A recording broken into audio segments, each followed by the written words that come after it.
Alrighty, everybody, welcome back to the LFA. Tonight we got a banger of a series here. We got the first seed versus the second seed, Final Boss Esports and High Alert here coming in hot with what I'm hoping to be a final showcase here coming to the end of the regular season here to really show who is the masterclass, who is the raid boss going into the playoffs here coming up here in the next couple weeks, because this is the big showmanship for both of these teams to really come in swinging and be like, I'm the raid boss.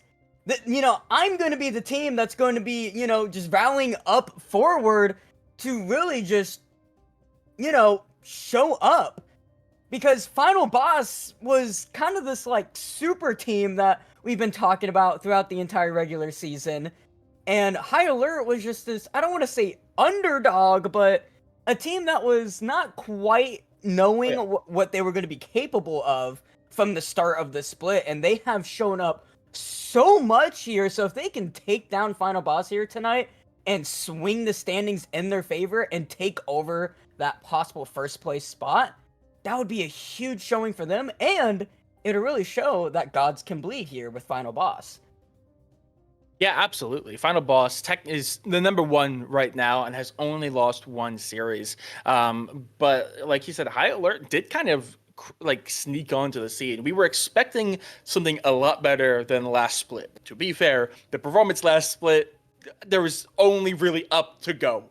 But they came in and they started really early, beating some really good teams. And I remember the kind of hype building and just like people in the chats and people behind doors, they were like, oh, there might be something with this High Alert team. And statistically, they became monsters. Final Boss, though, was missing their first week for the longest time, so their numbers were skewed, so they were also statistical monsters. But both teams just kept winning and winning and winning, so this really is the Clash of Titans. I think really the only team that is also considered one of these like high level, high caliber, like they could be in the grand finals, is TD, who's also sitting at 5-2. But this is definitely the biggest team with the best standing and the second biggest team with the most hype behind them. So this is going to be a clash. I'm expecting this to go all three. We do see the first wave of draft starting. That Miss Fortune B1 pickup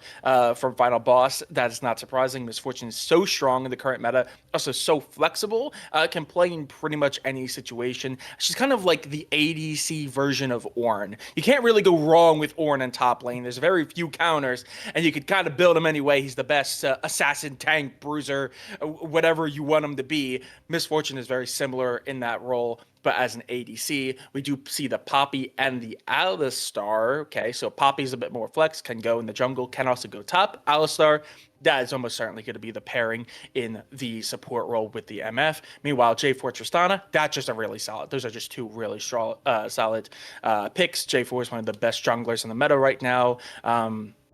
Technically, Zyra can go jungle, but I imagine that's going to be a mid pickup, and Tristana is just a really good ADC in the current meta as well. So both teams really solid first wave of bans and first wave of picks. Yeah, and I like the little adaptation with you throw the MF out, no gap closing, really no mobility outside of just the MF she gets from her W. We see Jarvan, we see Tristana, we see hyper aggression, we see full on go dive, which is really good into MF. And Final Boss is like, perfect. We were ready for this. Instant slams the Poppy, instant slams the Alistar. Not only do both of these picks do tremendously well setting up the MF with her ultimate, but does really well into the J4 Tristana to kind of shut down this, this pickup in general. Poppy, steadfast presence, completely just dismantling the engage from J4 and the Tristana engage, and then the Alistar with really good peel, just a very strong bot lane and roaming potential as well. And we do see the Zyra also being picked up for High Alert for something that's like, okay, well, you're going to pick something that can kind of deny a little bit of our engage. We're going to pick something with a good amount of range that can do well into the MF lane, making it so MF can't just get a free lane and do whatever she wants, even with the good, I would say, just peel that Alistar gives into this bot lane 2v2. And Yorick covers so far for High Alert. That'll be, there it is. So that is going to be Okay. locked in. High Alert top lane, most likely going with the Yorick. And this is a blind Yorick as well. So this isn't even going to be a straight up counter pick. So we'll have to see if that's going to be paying off here or if maybe that was a little too ambitious. Yeah, I actually don't even hate that. Yorick, obviously a bit of a lane bully, is also just a really good side laner. And when you look at these two teams, the very clear weak side matchup is going to be this top side. I mean, every other matchup is absolutely insane. They are like all-star caliber players or have been performing as all-star caliber players. Obviously, Tonti for Final Boss is pretty new. We are still waiting to see how he is going to perform week to week. And King of Spades is, just by the nature of how well these two teams are constructed, is going to be the weak side. So putting them on the Yorick, where they're going to get value pretty much regardless, I think is actually a really solid pickup. I did want to point out that there has been so much presence on this mid lane. Obviously, JDK versus Metro, that is a headliner of a mid lane matchup. We do see the Syndra gets left available, and it is going to be picked up. So JDK on that Syndra, we've seen them use it to great effect, to say the least. I am very interested to see what Metro picks up in response here, because there have been a lot of very heavy target bans. Obviously, that Lissandra and the Fizz are go-to staples for them. Same with that Ari. We actually see an Echo, which I actually think is a pretty good matchup, has a pretty good gauge, is really good at very quickly chunking down mages, and Syndra is not very mobile, so they can actually get a lot of value out of this. Obviously, Fizz would be the go-to for this, but with that banned away, I don't think Echo is a bad secondary option at all. And the biggest thing here is also kind of looking at the picks and the bans as well. We have the Silas being banned out, the Ari, the Cassiopeia, Lissandra, Yeah. Fizz, Kali, even Syndra being picked up for Final Boss. All of these champions can be played by Metro as well. And the fact that he Mm-hmm. got last pick here for High Alert means like his, a lot of people consider Metro's pool being very short. There, like every single pick or ban here before he got to his Echo pick are champions that he is actually able to play. So it is definitely really, really squeezed his champion pool out. With Echo coming out here, does pretty decently into kind of these artillery mages if you can play around your passive really well and the cooldowns from the opposing laner. I will say it is still pretty good answers with the Poppy, with the Alistar. Really nice peel. Scout of the Week from the Syndra as well. And just a big beefy Kled to kind of hopefully try to make it so this Echo can't do as much. It really is a toss-up on whether or not Final Boss can really utilize the tools and the utility set they have with the composition to kind of counteract the hyper-aggression that High Alert has. Because High Alert, Echo, J4, I mean, even with the Zyra, with the range, and with the plants, and then Tristana, you have so much aggression and just full-on dive potential with this composition that I will say Final Boss did a good job kind of building around that, but still, there's still a good amount of ways for High Alert to kind of try to skirt along that. And I will say the biggest thing for that is this Yorick. If this Yorick just completely just stomps ahead and just gets through and just makes it impossible for side lanes to be played for Final Boss, it's a lot harder to assign the necessary resources to put out the fires that York is going to be lighting up, because their composition doesn't really, I want to say, do that well unless they are really together and synchronized to peel off with the MF and with the Syndra, because if they don't, then High Alert's comp is just going to completely wash away. And the Yorick, I will say, is really the key pick here to see if it can actually do what it needs to do and provide the pressure it needs to do.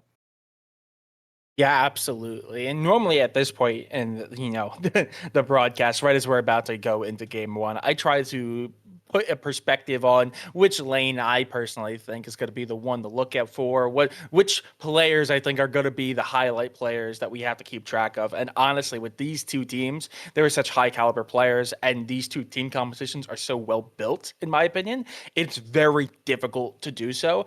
But if I had to pick one, I absolutely think this bot lane. Obviously, Civil has been a very big name. A lot of hype has been around them for the entire split. If Civil on this Tristana paired with the Zyro, who's going to put out a lot of pressure early, if they can get ahead quickly, they're going to be putting themselves in a good position. But Versia and Beg for Mercy, if they can hold out, allow Misfortune to get a little bit of build under them, I really think that they could take control of the game in the mid game. So I think that bot lane is going to be something to look for. I know Big for Mercy has also been getting a lot of praise for their play on support and their roaming capability. So, yeah, keep an eye out on that bot lane. But that being said, we are going to send it over to a quick break. Obviously, we have spectator delay to work through. So once we have worked through that and we are in the game, we will get right back to you for game number 1 of this banger of a series, Final Boss versus High Alert. Don't miss anything. We'll be back in just a minute.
Ladies and gentlemen, welcome back. Game number 1, Final Boss and High Alert. Final Boss on the blue side, High Alert on to the red. Let's get into game number 1 between both of these giants of a teams. First seed versus second seed, really fighting to keep the first seed as Final Boss. High Alert looking to take over the entire league, being able to hopefully win this 2-0, although we are hoping for a little bit of a 3-game series action. I believe that's what we're going to get with these Titans, 5 point on each side. Nothing crazy going on, but both of these teams, I don't think, are going to disappoint tonight. Oh man, Soren, this is going to be a good one. Absolutely. And we can see the competition level of these two teams, both giving so much respect to each other. This 5 point, even though there's, abilities on both sides where they can maybe get a sneaky play, but neither team wants to have a play backfire and give too much of an early step forward for their own team. So they're just not willing to risk it. So we see the 5 point come out, nothing too crazy. Doesn't even look like there's really any trading, no wards traded either, but we did see Beg for Mercy. I pointed out in the lobby, but just after we saw them in the last game, I say last, it was technically not last Thursday, but the Thursday before for that special week 1 run back that we had to reschedule. We saw Beg for Mercy have so much impact in and around the map because of how willing they were to go in deep and get wards down on dangerous positions and just have pretty much the balls to do it and not really hesitate. So we did see them start that up early. Oh, Verge taking a lot of damage. Yep. Getting hit by those Thorns being rooted up, thrown with the explosive charge as well, and yeah, Berger's got to be careful. Lethal Tip was there. There's the Flashing Knight, Barry being forced to use already. Root up right onto Beg for Mercy, but so far High Alert's bot lane picking up the prior early here. Yeah, I can't get hit by that early game CC, especially against that Tristana. The just early game damage that champion has if you get that explosive charge off is immense. Yeah, absolutely. But to be completely fair, the trade was pretty even in the end. Ethereal Ice, the one ending up on top, and up on top lane, we do finally see a bit of trading. Oh, doing a little bit of back and forth. Jake is here though. He is only level 2. Civil gonna try to get the explosive charge off. Is gonna jump forward. There's the barrier. He's gonna be forced to flash. Jump forward once again, but with the knock up, the heal and the exhaust, and the flash also being intercepted by Version to make sure he stays alive. Ethereal Ice not quite enough DPS to do enough to get the trade back, but Jake with the early level 2 walking into this bot lane as Tanti flash with the Q to get right back onto Skarl there, but a little bit of an adaptation for Jake. He saw how bad it was going down into the bot side. Versher already used up the barrier, and with the Tristana and the Zyra, a little bit of a scary situation to be in, so ended up walking down. Deathmaster Pones, though, trying to take advantage of Jake being that top side, but JDK and Tanti, there's a scout on the weak stun, and Deathmaster Pones being punished for what he thought was going to be an easy invade. Yeah, immediately got spotted out. So on top of the kill on that bot side, that does mean though 2-0 for Final Boss here. That means they're just 1 kill away from securing the feat of Warfare, which was huge for them. And I do want to point out how well-timed and executed that was down on the bot side. I mean, it reminded me of, I'm not an NBA fan, but that meme where the one guy's already running and is like celebrating as the other person's putting the dunk up. Oh, be careful there. He's low on mana. Scar's about to become off there, and there's a little bobber. It's not quite hitting the correct target, though. No mana for King of Spades, but he has enough for one more Q. The healing is crazy. The immense! The shotgun being thrown out, and only one is needed to hit, and King of Spades falling down to Tanti 2K in this top side. 3 kills the Final Boss in 4 minutes. It's currently not looking too good for a Higher Alert so far. Down about 1,000 gold already. Yeah, and the big scary thing is that all of their main carries, all the people you want to have kills, are the ones with the kills. I mean, obviously, Verge was able to pick up that kill down on the bot side. The Syndra JDK was able to kill the roaming jungler, and that was a 1v1 that Tanti just got because King of Spades overstayed their welcome. So 1 kill apiece for big. Oh, under turret! Dark Spear's barely not in time there. It's going to force the flash out of Metro, though. Jake just doing so much work here, even after delaying his clear. Tanti is going to be I wouldn't say rooted up, but is going to be stopped by that wall there. Going to take a little bit of damage. Jake, though, is now Jake? up into this top side. Deathmaster Pones is nowhere near. Taunty, though, taking a lot of damage still up from Jake, though. They're still going to try to go for this play. Taunty taking a lot of damage, but so is King of Spades. Is going to be forced back. Still, though, Taunty taking the worst end of that trade, but being Kled is going to be able to get right back up on Skull here, and a couple more minions. One more should be enough. There it is. Jake is still looking for something here, but Deathmaster Pones is going to be able to spot it out there. There's Yo coming out, though. Even Deathmaster Pones, it's not going to matter. Steadfast Presence going to stop him in his tracks. Taunty going to be stopped by that wall as well, but the tower not going to be hitting him, so it's not going to be enough damage coming out. Deathmaster Pones still trying to go for it, but he doesn't have the ultimate. No Cataclysm means he's not going to be able to have the DPS. Meant to go back in, but Beg for Mercy is here. I don't think Metro saw it in time. He's... Oh, okay, a little bit of anti-synergy there. I think it's going to matter. One more out of JDK. There it is. 5-1 in favor for Final Boss. Final Boss coming out swinging in game 1. Yeah, I mean, they lose one up on the top side, but it's Jake on the Poppy, so that's not a crazy loss. It gets Taunty to 2-0, and then on the mid lane, Metro just a little bit of overstaying, doesn't have the read that Beg for Mercy, like I said before, is on that roam, and they get punished for it. 5-1 the count now, well over a 1k gold lead. It is still early, so that's not immeasurable. Drake is still up. We haven't seen either of the junglers put much pressure on all of his abilities, and there's the flash knockup, there's the stun, but someone's going to go right onto Verja, taking a lot of damage, but nice exhaust coming up Beg for Mercy, but with the ignite, with the next jump, and it's going to be enough. Civil picking up a kill for himself. Beg for Mercy trying to trade over, is going to be able to get it, but Deathmaster Pones into his bot side. No flash for Beg for Mercy, he's looking for the double, is going to be able to headbutt Tristana straight into the ground. And Deathmaster Pones now trying to trade for his own kill here, but nice stun up from Jake. Being here just in time. Beg for Mercy trying to buy some time. Not going to be able to buy enough, though, and is going to get skewered by Deathmaster. Jake now trying to go for a trade his own self. And it's just a trade of kills. Nice flash away from that flag and drag. Steadfast Presence for the speed up. And there's a little bit of a Captain America shield throw as Jake picking up a kill. It was just a trade into another trade. Oh my goodness. These teams are coming out swinging. Not even 8 minutes into the game and we have 11 kills. Yeah, so if this was one season back, we definitely have the Voracious Otacon. Obviously not the case anymore.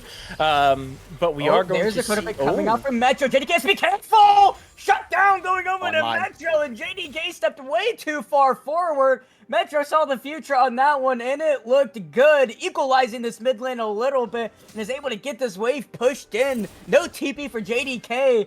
Metro feeling real nice after that one. Yeah, Metro's officially online. I know they just got their first kill, and it was a 0-1-0 to a 2-0-0.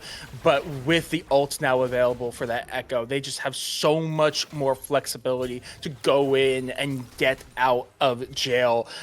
It just means that they can play a lot more aggressive. And in the situation that we saw them fall in just a couple of minutes ago, they would not be. The moment they see Beg for Mercy, they would be able to jump back and get out scot-free. So it's one of those situations that now that they're level 6, firmly online. We do see the grubs get secured by High Alert. That's huge for them. Careful. Okay, he's all good there. Jake not quite able to clear the distance there. As I mean, good on Jake for just getting around the map, though. Doing such a good job. Yeah, but they do lose those grubs, which does mean High Alert picks up the first major jungle objective. They're going to try to secure this Hex Tech, one of the best strikes in the game for Soul.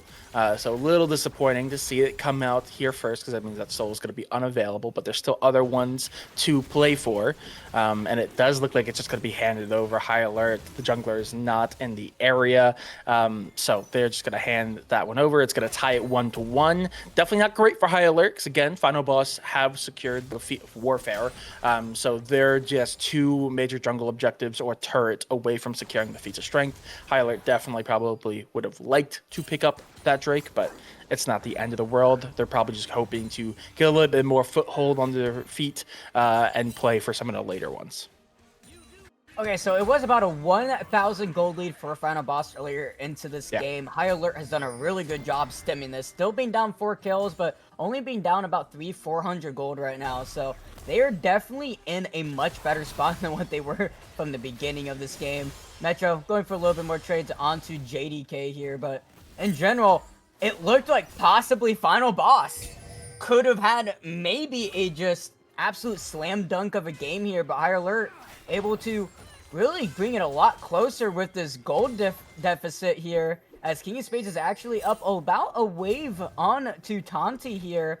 And so far, even though being down 2 kills and 1 assist and having 2 deaths, King of Spades still holding up a good amount of prior into this top side.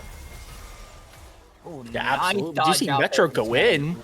Yep, Ethereal Ice and Civil on the way as well. Ethereal does have the flash, isn't going to try to use it there, but Deathmaster Pones is now walking over, is possibly looking for something. Jake is going to spot him out. He's going to be stunned up there. That spot. JDK with another stun with the Scout of the Week, but Metro can go for the flash, and that's enough damage! Jake, now the next target, taking a little bit of damage there. Not going to be able to quite find enough damage. Double knockup coming off of Beg for Mercy. He's by himself, though. He has the Unbreakable Will, and he is going to pop it. Verja now looking for something here. Bullet time with the Make It Rain and Exhaust onto the Ethereal Eye. Civil and Verja trading autos. That is going to be Headbutt Pulverized. Trying to pulverize Civil to the ground, and it's going to be enough. Ethereal Eye trying to get traded one back.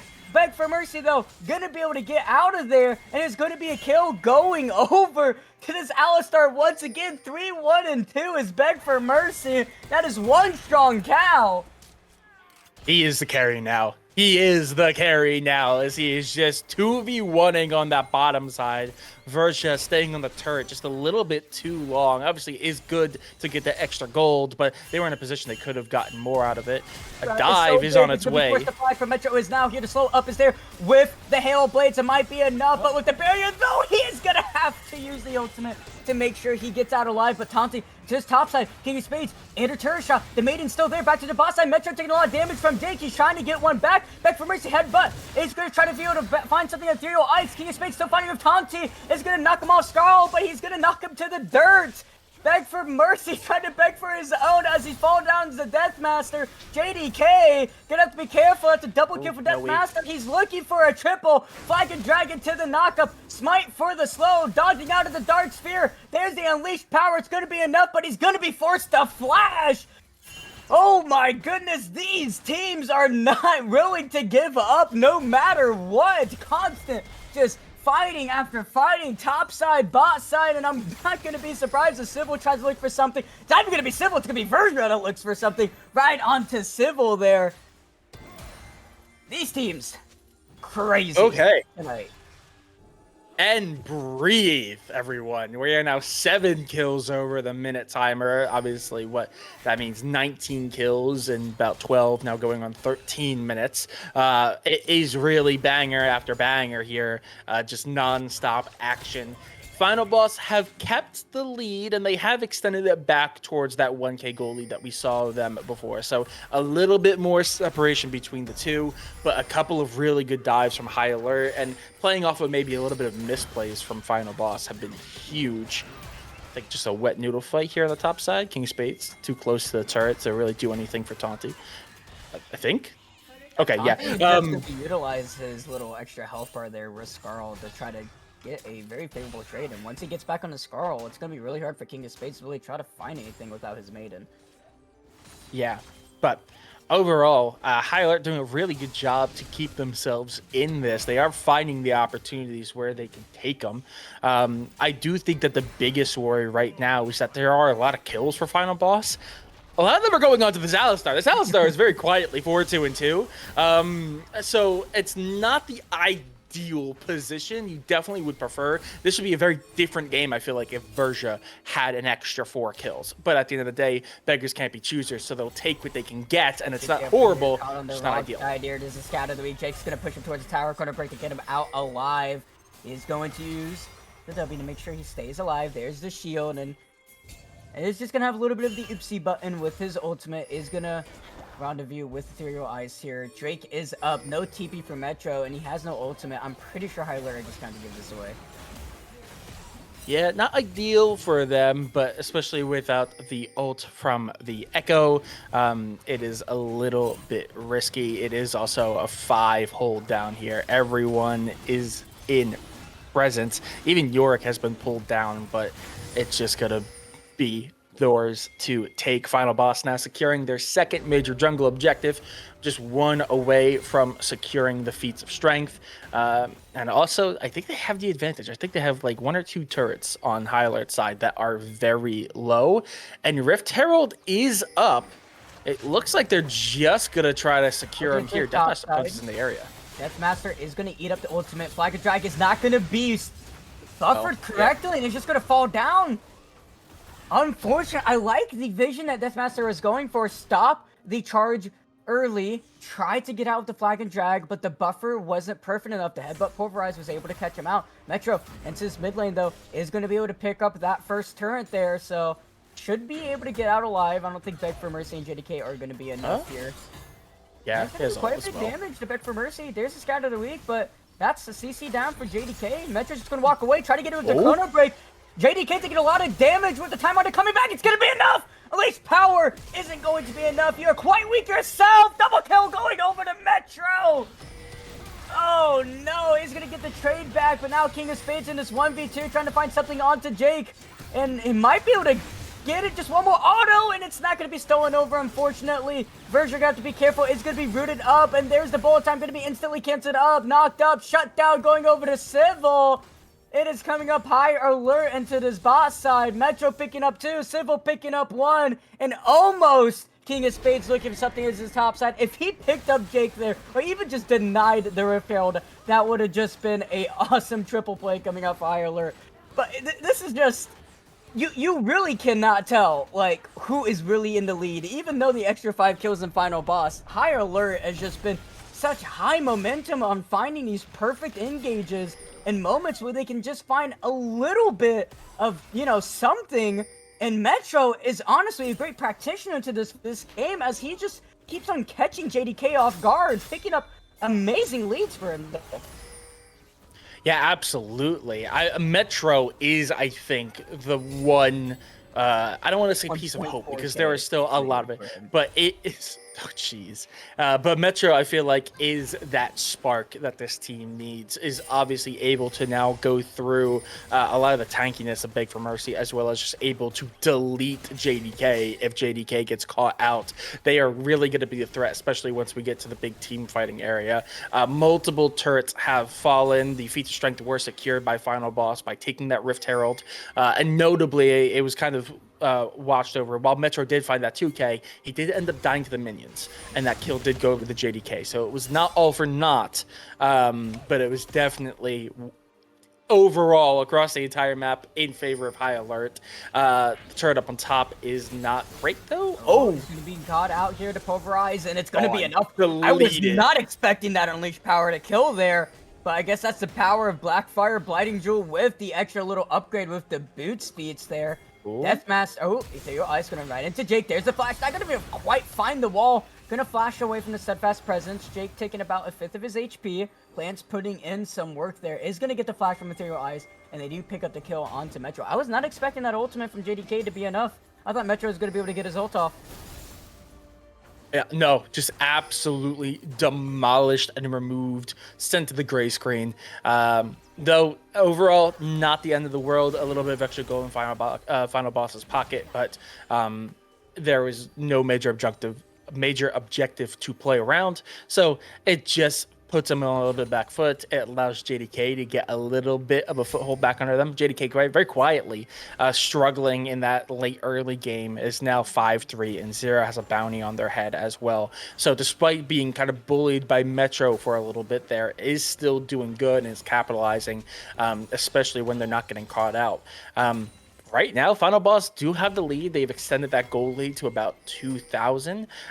They have caught up with the turrets. Obviously, they've lost their mid tier 1 and mid tier 2, but they've taken, I think, both of the tier 1 and tier 2 on top side. They took the tier 1 on bot side. So they have taken a bit of control in the jungle, even though they've lost some of their own. It's still a very close game, though. That's the big thing for me. High Alert, if they are able to start rallying around, obviously the next Drake's going to be up in 20 seconds. That's going to be a big thing for them to play for. If they could stop the Drake stacking from Final Boss and secure their own, they'll be in a very good position going into this mid to late game. Metro able to get out from that pulverize, so is going to be able to get out with a little bit of a touchback onto Victim with his HP bar. Jake gonna have to use Steadfast Presence to get out of here. Atacon has now joined the Summoner's Rift here, right on this bot side. Parallel Convergence for some vision to see if they can't find anything here. High Alert trying to stop this Drake stacking. It is 2 soul point for Final Boss if they can pick up this one. Looks like they are just going to rotate over and try to stop Tanti 2K for pushing into this mid lane as it's going to be Root Up Ryan to pick for Mercy. That might be a triple knockup on double knockup. Jake has to be careful. He's going to try to use Keeper's Verdict. Is going to get one away, but not before he falls down. Backline Catalyst about the 3! Sybil's laying into the big, so much damage. That's 3 down. Shutdown going over to Metro. Tanti 2K, the only one left alive, and Metro have a little bit of a spout with him, but is going to be spout right into the ground there by Tanti, taunting him up apparently, but Drake is still going to go over the High Alert. That is a huge swing of momentum for them. And yeah, Atacon, Tanti can't really do anything here. He doesn't even have Flash. So, yep, yeah, Atacon most are going to go over to High Alert, and huge swing of momentum, like I said to them, even with Metro falling out on that kill over to Tanti. Yeah, I was gonna say, building up to it, if this is a very clean fight for either team, this just becomes a 2 major jungle objective take for whoever the winner is. Then mere moments after I thought of it, a 3-man Cataclysm coming up from Deathmaster Bones just secures the fight because the entirety of the backline had nowhere to go and no flash to get over the wall, so they were just fish in a barrel to be murdered by the rest of the team. But yeah, no, you're absolutely right. The swing of momentum is now firmly in favor of High Alert. They've now secured about a 1, or they've caught back up. Oh, Metro. Yep, it's going to use immediately the Chrono Break. Unfortunately, not much you can really do there. He's going to be completely CC'd and bursted down by JDK's ultimate there. I mean, he has been the constant, like, target for them to try to catch out into these side lanes. Rest of High Alert, though, into this top side. See if they can't find anything. It is a 3v3. Versha into the mid lane. King of Spades and Tanti just doing the classic back and forth into the side lane. But I don't think anything else is really going to happen. No objectives out on the map for anyone to play for. Absolutely. Be careful! Headbutt, jeez. And the stun up there. Jake trying to get his way over. There's the bullet time. Ethereal wins! Oh! Barely gets out of that one alive. The bullet time didn't slow down time enough there, apparently, to be able to pick up that kill. As King of Spades. You're not going to get engaged on quite yet, though. Jake possibly looking, but... Wow. Ethereal Ice barely living out on that one. That is really good High Alert. Yeah, that's very nice. That really keeps them. And obviously, they have still pretty much leveled out the gold difference. It's a mere 300 at this point. But the big thing is High Alert, after having that reset, have given up a lot of control of their jungle and are kind of struggling to force paths. We could see this with the counter jungling. Obviously, Ethereal Ice just trying to exist in that top red side and getting found out and almost murdered in the bush. But overall, now that we see a little bit of a force back, we finally see High Alert have a bit more of control of their jungle. They're getting their waves back under control.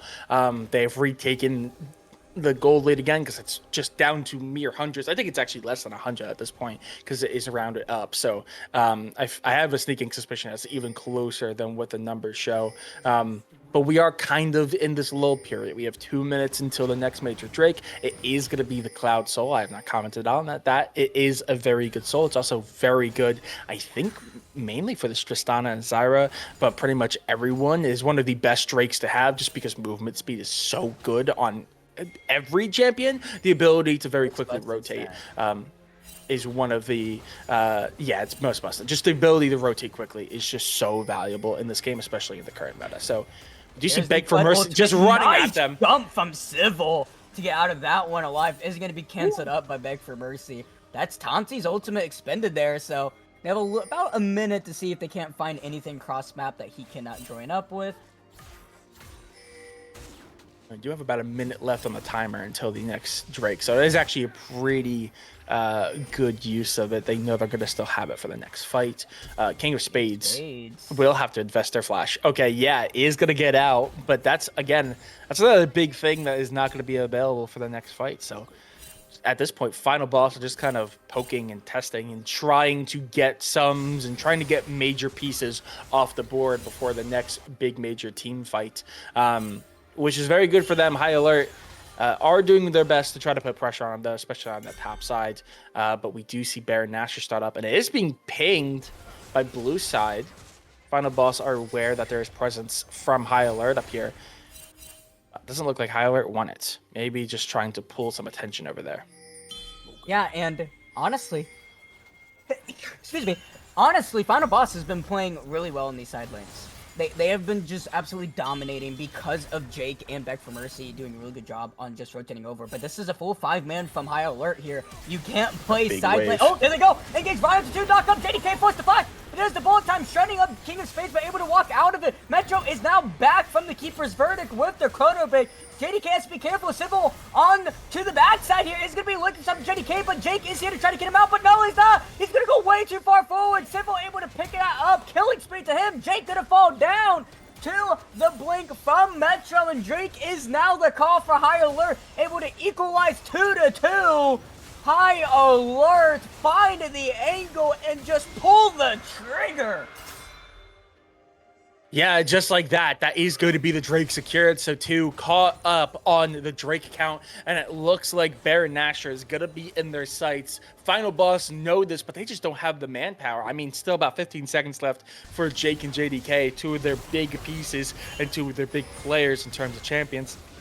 They do have Verja and Taunty, who were still able to have some presence. And we do see Beg for Mercy in the area, but there's no chance. This Baron is just getting melted. Maybe a stall tactic come through? No, Beg for Mercy is going to have to watch them all reset. So that's a Drake, and that's a Baron for a High Alert. They may be downing kills, but now have the game in their grasp. We're seeing Final Boss here do what they can to get prio on these side lanes, and then this mid lane doing what they can to keep hold of it for as long as they can, because they know the siege is coming in, and it's going to be rough for the next 2-ish minutes. Look at that gold lead that Taunty has amassed. He is practically the entire gold lead that Final Boss has. 3k over 4 on 3. King of Spades, but the rest, oh, they're scattered weak. Oh. Ice Dark Sphere, but now Niche Crown, not quite enough. They're caught on the wrong side. Simple on a rampage. Unbreakable Will. I really don't think that's unbreakable anymore. Falling down to Metro. Jake looking for something onto King of Spades. It is going to be a 1v2 here. And King of Spades, see if he can't find any type of trade, is going to try to lock him up into that little wall there, but it's not going to matter. It's doing quite a lot, though, honestly, onto Jake. Half HP, and seeing 2 boss side after killing 2. High Alert's just going to shove down mid. Yeah, it'll take that all day of the week. I mean, pulls 2 attention. That's exactly what you want from your Yorick. And now they just took Inhibitor. So was it really worth it? That is a massive pull for High Alert. Obviously, that Yorick is the weak side, struggling a little bit into Taunty. So losing them, that is not the end of the world. I think High Alert will take that all day, every day. That is a huge pickup. Next Drake is up in under 3 minutes, so that timer is on the board. Baron is up in about 4:30. Baron, obviously, most of High Alert still wearing purple. But you see Metro. Oh no. Dashboard. Let's have ult. Gonna try to do something right on to Beg for Mercy. No time. Nice CC chained up. That's a shutdown going over to JDK. He keeps on getting caught out into these side lanes. I mean, that's what Final Boss has been playing all game, is these side lanes. High Alert keeps on winning these straight up team fights, and they've been playing it better. But the Final Boss side lane just macro has been immaculate. It's been almost practically perfect, and High Alert really need to start learning that if they don't want to give over the momentum they've been building in these team fights over back to Final Boss, because that is the biggest way for Final Boss to get back into this game, is playing through these side lanes. Yeah, absolutely. I mean, the tier 3 is open on base on bot side for them, and also that tier 2 is super weak on top side. I'm surprised it's not already been secured. So yeah, they can play into this mid lane. That's a lot of extra Gonna gold that they can happen have advantage of. again. King of Spades. It's Oh too my far forward. man. Jake, beg for mercy. I've seen this one before. It's written in the script. Knocked up, unleashed power, right into the ground. King of Spades, king of nothing. Falling down there. High alert. This is what they're doing on repeat. You got to see that by now as they pick up another freebie. Yeah, and the thing is that it's not horrible, but over time, this is going to be death by a thousand paper cuts. They're only losing a bit of There's the gold every ulti time. from Tanti. Oh, Isn't gonna find okay. anyone. Metro with something who's pretty like a virgin. Tanti might go too far forward. It's about to be knocked up twice. Kind of goes him on to Jake. Metro able to slain up Tanti. Now Deathfast has to be careful. Nice! Steadfast presence right into Sybil. Gonna be forced to flash away. Back for Mercy. Nice knock up coming out.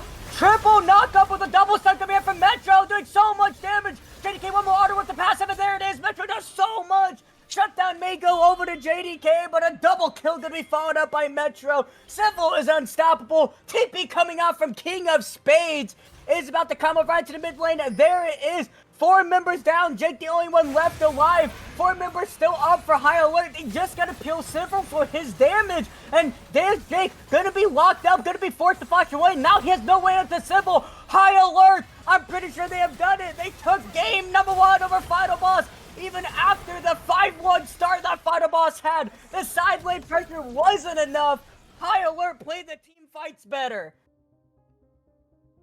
I mean, high alert were struggling in the early, but like you said, just the team fighting was so good for them. By the way, I'm matching you. I see you over there, Shape, with the swagger glasses. Yeah, no, but they do so well on those team fights, and they're bleeding on the side lanes, but the team fights are just so good and they're so one-sided that they give up Drakes, they give up major objectives, they give up those feats of strength, and then they get to that mid game. We finally get to the actual soul Drakes, and they just stomp them. That first Drake into the Otacon, they pick up the next one, and then the Baron, and those 4 major objectives completely swing the tide of the entire game. And High Alert continue to keep bleeding on that side lane, but the moment there's another big fight, they not just kick their teeth in, but they run it down mid. They take the opportunity, because even if they cannot get the Nexus, they're going to get so much value from that final push. There was a Drake up as well. They could have easily pulled back, get that 3rd Drake, gotten Soul, gotten the reset, and Final Boss would have still been in such a horrible position. High Alert, the side laning can do better. But man, the team fighting, the composition build, and just the macro and knowing where they need to hit, where they need to go, find the fights was just so well executed. High Alert take that map 1, which is crazy. I think most people would have had Final Boss as the pretty heavy favorites here. I think everyone's expecting this to go game 3, but I know I personally was expecting Final Boss to take map 1. I think a lot of people are shocked by that one. And the biggest thing looking at this game as well is the clear difference on the strengths from both of these teams. Final Boss with the side lanes so well. It was honestly like almost picture perfect. There's side lane pressure with Jake and with Beg for Mercy just splitting off from the team and finding these angles. Even if it wasn't a kill, it was a summoner off King of Spades. It was pushing out High Alert from being able to do anything. They did it so well, but on the other side of it, High Alert for their team fighting, it was so much better than Final Boss by a long shot. It didn't even come close. Final Boss just did not come close to beating High Alert in any of the team fights. High Alert just played it better.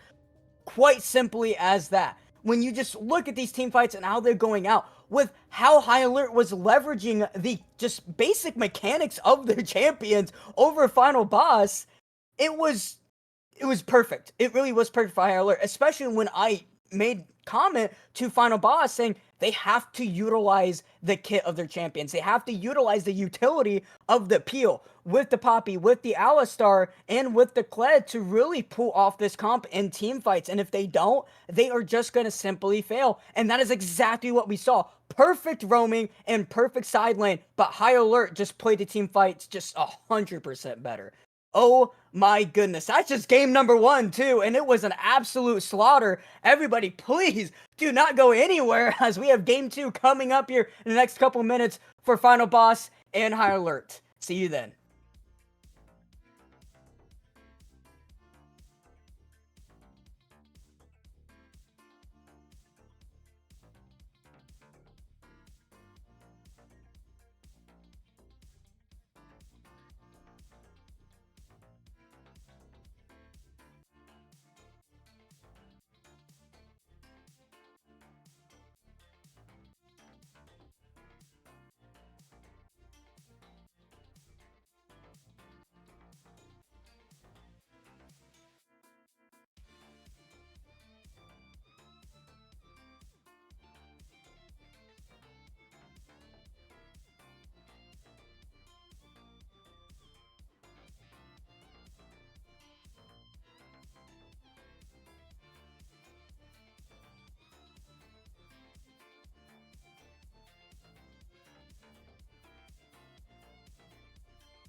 Ladies and gentlemen, welcome back to game number 2 between High Alert and Final Boss. We got a little bit of side swapping going on here. High Alert taking the first game over Final Boss with their excellent team fighting skills. Final Boss just, I would say, not even by a little bit, but just really lacking in that same department. So we're going to have to see if they're going to go a little bit of adaptation here and maybe try to lean more into obviously their roaming and seeing if they can't snowball off that harder, or try to pick something that can team fight a little bit easier. Because like I said last game, Final Boss's comp had a lot of answers to High Alerts, but you just had to utilize the team fights better. They obviously didn't do that, and that's why High Alert was able to take the first game. So we'll see if they pick something that's a little bit more easier to utilize, or see if maybe they just go for a more just roam-heavy team comp once again. High Alert, first pick into the Hecarim. I love to see it. I love the Hecarim pick. I must give a massive comment here. We were talking about it on intermission, and during the spec delay. These two teams, they know what they want. I mean, that was the quickest draft we had ever had, like to the point where Gigo on the production actually gave us an extra minute because they had finished so quickly. Both these teams know exactly what they want to do. They have their comps ready. They know what they're expecting for the bands. They know what they're expecting for the picks, and they are just zooming through. That Hecarim pick was super quickly. So, despite the fact that they have all those options, as there's only Trundle, Kindred, which are their two bans. Really, only Vali was the unexpected ban in the jungle. They knew Hecarim was what they were going for. So I would not be surprised if we saw a little bit more roam heavy, a little bit more engage heavy team composition because that Hecarim just allows it and facilitates it so much. We do see them pick up the Jinx, obviously one of the highest presence champions in the current I want to say meta, but for the entire year, for I think multiple years now, Jinx is just super good, one of the best hyperscalers in the entire game. So Hecarim a little bit stronger in that mid to early is going to be able to help get this Jinx ahead, maybe kind of just facilitate them to get to a little bit later in the game where that Jinx can just pop off. Ahri is just one of the best mid laners. I was actually thinking to myself about how you with how heavily targeted Metro was in game number one, if maybe they do a little bit of an alteration and then pick up their mid laner in the first wave of picks because they would like to get Metro in a good position, and the pool is not very big, so if they ban away everything like they did in game number one, there's not a lot for Metro to keep playing. So pick it up in the first wave. We do see that answered back by final boss Annie, one of the most, I was going to say one of the best. I don't know if she's one of the best, but one of the best, the most consistent champions in the game is pretty much always good. I mean, a point and click stun is useful in pretty much any composition you could run. So, not too surprised. But we do see rather than getting a high mid laner ban come through or a high presence mid laner ban, we do see the supports start to get taken out. They did not get the Kench because they picked up the Annie, and it does look like it is going to be taken away. So they Benching the have officially Kench. benched the Kench. They have benched the Kench, everyone. Yep, no Cinetom Kench here. Pantheon could obviously still go down into that bot side. Is still a really good flex between top, jungle, and bot lane in general. So I would say the final boss trying to keep their options open here, but Kench is going to be benched. No Cinetom here. Jinx, Hecarim, Ahri, a lot of very, I would say, hyperactive team comp. Once again, obviously, Jinx does take a little bit of time to get going with until she gets about 2.5 items, but still, it's a lot of, once again, High Alert going for a very strong like team fighting composition that has answers and utility options for a lot of different scenarios. That was one of the biggest things with High Alert. They just had a lot of tools to play with their last comp, and once again, it's the same thing here. Hecarim, Ahri are just really good for doing a bunch of different things that are needed for a composition. Ornn is going to be picked up here, Okay. so I'm assuming Yeah. that is because they really want to keep this Pantheon pick in just in the dark right now. It could either be going to the jungle, it could be going into the support here. Final boss really Yeah. trying to leverage that really hard here, throwing out the Ornn here, so it is going to be counter pick going over to High Alert. See if King of Spades can have a little bit of an easier time this game. I did say last game that he was going to be a pretty big point of contention, and although he didn't really run away with the game at all, obviously he was the most behind in that game, like Yep. 3.54k gold over Tanti. The good thing is that he never got out pushed by Tanti, and the only time you Yeah. really had anything go wrong was when Jake or Beg for Mercy roamed down to punish him for pushing out. So even being down as much as he was still providing just enough pressure. But now he has the counter pick going on. Mordekaiser versus Ornn. The Leona going to be picked up. Jinx Leona into this bot side. Not something you see all too often with the Jinx pickup. Leona possibly going to be used to maybe roam up towards this top side of the map. You have a very strong top side. Mordekaiser, Ahri, Hecarim. Very strong in general. We'll see what final boss are going to do. And it's going to be Galio. Funny thing about this could still go either way. You could have a Galio support if you really wanted to, and maybe have something kind of crazy into the jungle with both of these. Like, Galio into the jungle, Pantheon support. The reason why I say that is because I wouldn't throw anything past Jake in general. Even especially That's if fair. maybe you want to throw Annie into the bot lane with support, maybe. It could be anything. Final boss. They are just that team. I could see doing something crazy. We'll have to see though. I will say in general, I am a little worried from Final Boss's comp because it doesn't seem like a lot of things that really go well together. It just seems like it's a bunch of stuff just kind of thrown in, sticky tack together, everything in the kitchen sink to see what works. We'll have to see as High Alert going for a little bit more of a stable comp, kind of like with their last game where just going straight team fighting. Yeah, and I do also worry a little bit because this does feel like a get down Mr. President composition, as I like to call him. I guess this would be more get down Madam because it is Senna. But this is two very squishy backliners in that Annie and that Senna, and then three really big frontliners, and they all can do a lot of damage. Don't get me wrong. I mean, Pantheon, Ornn, and Galio are very big heavy hitters, but you're really going to be relying on that Senna and Annie for a lot of damage from the backline. But between the Jinx Rocket, the Hecarim dive in, and Fear, as well as the ability for Ari and Leona to go in, if any of them find their way into that backline, I don't think there's a lot of like obviously they can, but I feel like there's not a lot of actual physical protection for them to get back and pull attention away from that back line if they're able to find a way in. So final boss, I feel like could be in a very rough position where if this Senna or Annie are not super far ahead, I just see the horror for final boss where Hecarim comes in off the side, immediately gets the fear, and before they can have any real say in the fight, the Hecarim and the Jinx just remove Senna or Annie. So I do agree with you. I personally would lean towards this high alert composition, but I also don't think it's the end of the world. Final boss are still a really good team. The composition does work. This is like if this was against any other team composition, I really think they would do really well. If they were going into like a front to back, this would be great for them. This would be an amazing composition. But the fact that there's so much dive potential from high alert, I do does give me hesitation. It does give me a pause.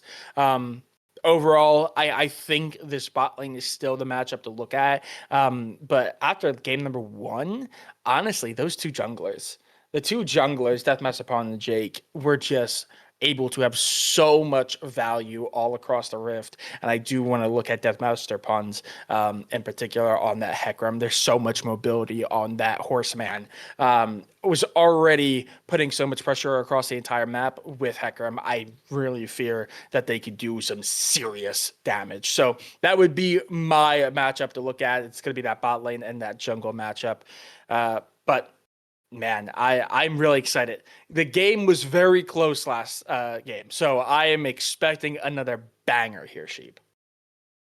Yeah, it's again kind of harping on last game. Final boss has to utilize the tools they have at their disposal. Again, a lot of tools here. You have the cross map with the Pantheon. You have the cross map with the Senna. You have the global with the Galio. You have so many tools at play that can answer really quickly around the very fast-paced game that High Alert can be playing with the Hecarim, with the Ari, with the Leona Roams. So again, it's up to Final Boss to be able to utilize the tools at their disposal, and if they don't, and if High Alert just team fight better with the clear better team fight comp, then it should be all that is written for this game and be a 2-0 for High Alert. They'll definitely feel happy about that. But this is still not even the start of the game. Final Boss still have a plenty of chances to prove me wrong. But Higher Alert looking to end this with a 2-0. And what a statement would be. Don't go anywhere, anyone. We're going to wait for the spectator delay. Game number 2 between Final Boss and High Alert coming right up.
Ladies and gentlemen, welcome back to game number 2, High Alert versus Final Boss. High Alert onto the blue, Final Boss onto the red side.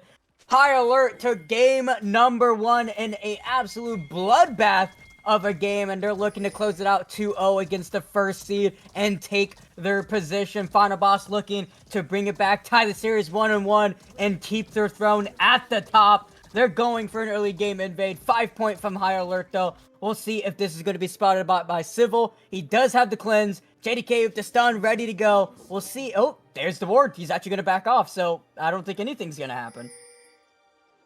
Yeah, no, and I don't think it's even really in response. I think Civil is just expecting it, and he is right to do so. Though, oh no, if they get a dive here, do they see him? They don't see him. Okay, they're gonna get a very deep ward. We see the reset and the recall, excuse me, come out from a couple of champions, and yes, Civil goes completely unnoticed here. Okay, there we go, finally. But everyone's so far away at this point. There's no point unjumping on them because it will not find anywhere near as much value as if it would moments prior. But that is just going to be a very deep ward onto the red. It is going to give a lot of information away. It's going to let them know that Deathmaster opponent is starting up on the blue side. Let's see if he plans on starting chickens instead, and... Wow. No, like, cool, you see the ward. They know you start topside anyway. You just heavily delayed your start. Heavily. Yeah, that's... I don't know how I feel about that. Chickens there. So, a little bit of a unfortunate start for Jake there. I mean, it seems small, but those 6 seconds are huge. That's the difference between a successful and an unsuccessful gank right there. Like, that is a big... especially if you're going to be starting on that top side, you want to put pressure on the bot. The vision that your bot lane got says that the Hecarim's going to be starting up top, which means they're going to also want to be putting prio on the bot side. So wasting those 6 seconds clearing that ward, Hecarim's already going to have a pretty fast clear. That's just putting your bot lane in a rough position. Is going to be taunted up there. There's the cleanse coming out. Verja now going to be ignited. So we're going to be ignited as well. The flash coming out for both ADCs. They swap places. This is Season 5 Urga, I guess. Ethereal Ice looking for a trade. Verja barely going to get out alive. There's the Zenith play. There's the auto under the tower as well. Ethereal Ice trading away, but a double kill going over to Verja. I mean, that's huge for them. That is also going to be, weirdly, I think, good for Final Boss, because we were just worried about, you know, the fact that they're going to be a little bit behind on the clear. That's going to put their bot lane into a tricky spot. But after that reset, they're both going to be getting back to the lane, and Hecarim's just going to be finishing up their clear. So they're not going to be as nearly pushed up as Hecarim's going to want them to be. So weirdly, that reset after a death is, I think, going to save them from an early gank. At least it should. That being said, the Jinx is going to take advantage of it, obviously getting back to the lane quicker, so they are going to push themselves in. Oh, Ethereal Ice. For vision here, but Deathmaster is here. He is up a level from Jake. That's a lot of damage going out. Pushing back for Mercy away. Doesn't have any summoners. Jake, next target. Gonna try to flash over the wall. And the Zap's barely gonna miss out. That's a summoner down. Metro's gonna also roam over, but they're gonna put a stop to that play. Summoner down for Jake. Deathmaster Pones uses Ghost, but is able to pick up a kill for himself. 2 for 2. 300 gold lead going over to High Alert, and may not be as bloody so far, but still. That was perfect positioning for Deathmaster Pones. Yeah, that level lead, though, like that's exactly what happened with Jake with that 6 seconds. He wasn't level 4, and that could go a long way for possibly deterring Deathmaster Pones for wanting to go as hard. But as soon as you see that level lead between the junglers, it's like, yep, we're going for it. 100%. This is the play that we want. Yeah, it's very unfortunate. In the early game of League of Legends, those minute details, those 6-second details are just the difference in the early game that is going to put High Alert into a really good position. I mean, Final Boss securing 2 kills early, that's huge for them. They were in such a good spot, and it's just gone to waste now. We do see a bit of an engage, but it's just going to be a bit of a wet noodle fight here. Civil is going to take the worst end of the trade, and he's down quite a bit of mana, so that's going to be something to look at. But they do have the level advantage now for level 4 over Big from Mercy and Verger, who are still both level 3, and this wave pressure because of that extra level. It just means Versia and Big for Mercy have to sit back. Civil's got to get a bit of a CS lead. Already has one, 33 to 17, about a wave ahead. So yeah, Civil and Ethereal Ice are really going to be thanking Jake for that little bit of a misplay early on. Yeah, and Ethereal Ice actually getting that trade kill, even though it gave Versia that, oh, hold that thought, Jake gonna go in, Versia takes a lot of damage, he's got to be careful! Civil was so excited, back for Mercy below half HP, Jake's gonna be looking for something, but there's so much damage, gonna be stunned up, taking a lot, the lethal tempo doing so much, not even gonna be an empowered throw, and Civil and Ethereal Ice throwing the final boss onto the back foot there, and Deathmaster Pone's now on this boss side, Dragon spawned up, is just gonna be able to pick this up. Jake is in no position to even contest this.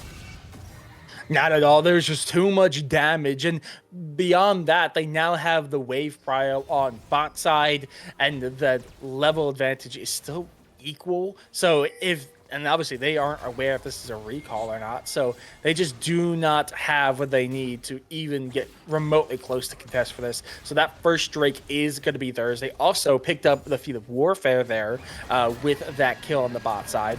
Meanwhile, up on the top, we still see that continuous fight up there. First, hoping to get the knock up, and so he can follow it up with the R, but still gonna get the flash out of King of Spades.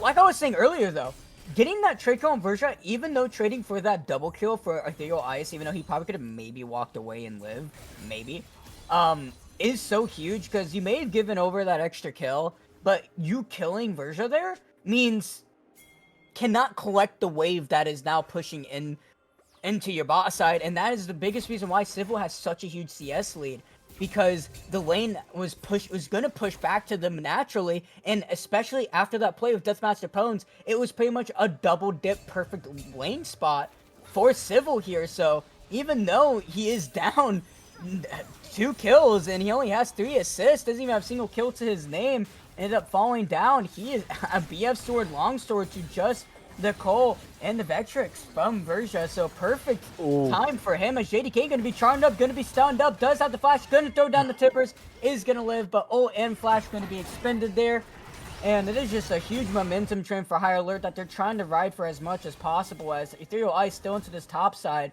Grubby's about to spawn, so see what they plan on doing here as a possible repeat gank. There's the flash coming out there. Flash on the split is there. Metro with the spirit dash. He has one more. If he can get the charm up, not going to be enough, but with the kill, it's going to be enough damage and enough distance to travel. That's Ari for you right there. So doing so much with those triple dashes. Beg for Mercy, charmed up. Sin's Blade just barely out of reach, and it is just going to be a 1v1 between both these bot laners, but Civil with the level lead, Versia without the ultimate, gonna have to be careful, and with the BF sword, those rockets are going to do a lot of damage.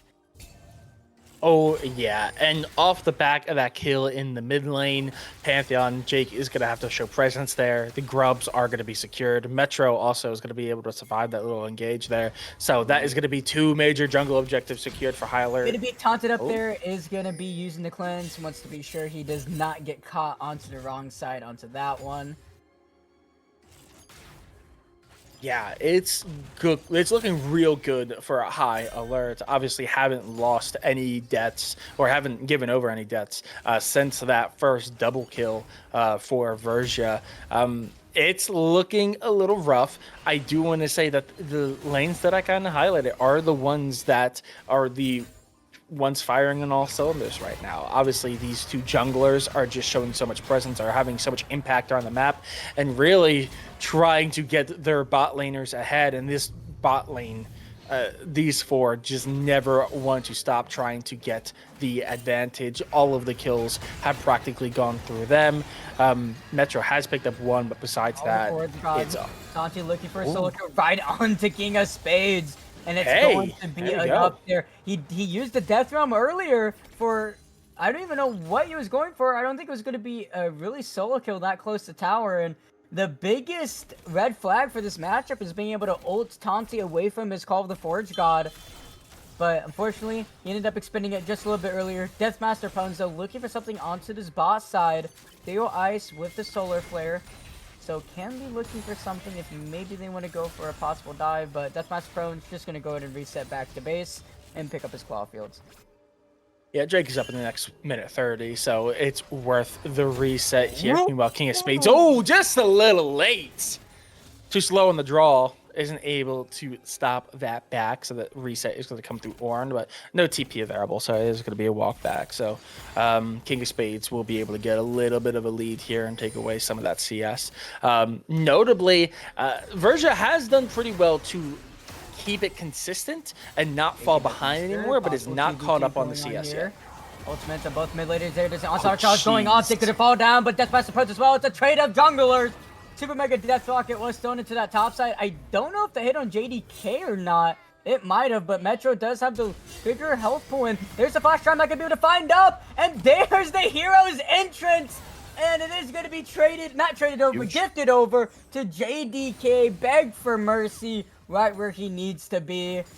And they're going to try to push this lane in to deny as much golden XP from Metro here. If that charm landed, it might have been enough to possibly keep him alive, but Metro just why not able to hit that mark and is gonna fall down. Deathmaster Brown's just gonna be taking up this wave. Yeah, and we do see the TP come out here. Drake is gonna be up in the next couple of seconds. Resets from across the board. And it's going to be interesting to see if they try to go for this. And it does look like they're immediately just going to start it. And especially with the fact that this Leona is pushing so far into the jungle, they're going to know that there's no one coming down, at least not quite yet. The TP was used by Annie, and that was spotted out. So they know Annie's on the mid lane. They know no one's coming through that jungle.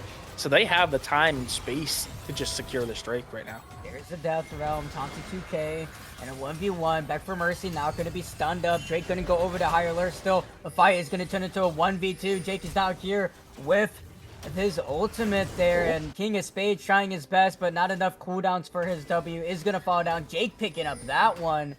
And this is what I was talking about, being able to use these globals for final boss and be able to react quickly to the just absolute, you know, war machine that High Alert has with their champions here. And final boss doing a pretty good job so far, but still 2 Drakes going over to High Alert. They are starting to Drake stack, and they also got all 3 grubs, so nice split push power, as well as Metro got to be a little bit careful, eating a lot of damage from the combo from JDK. Practically getting stat check there from him. That's exactly what Annie does. Tibbers is going to fall down here, and it's going to be a trade of ultimates, but still HP advantage going well within JDK's favor. Yeah, absolutely. And final boss, despite having lost the feature strength, is doing still pretty good. They are still level in gold. So just that extra bit of boost from the upgraded boots is going to be the real difference maker here, as there's no gold difference.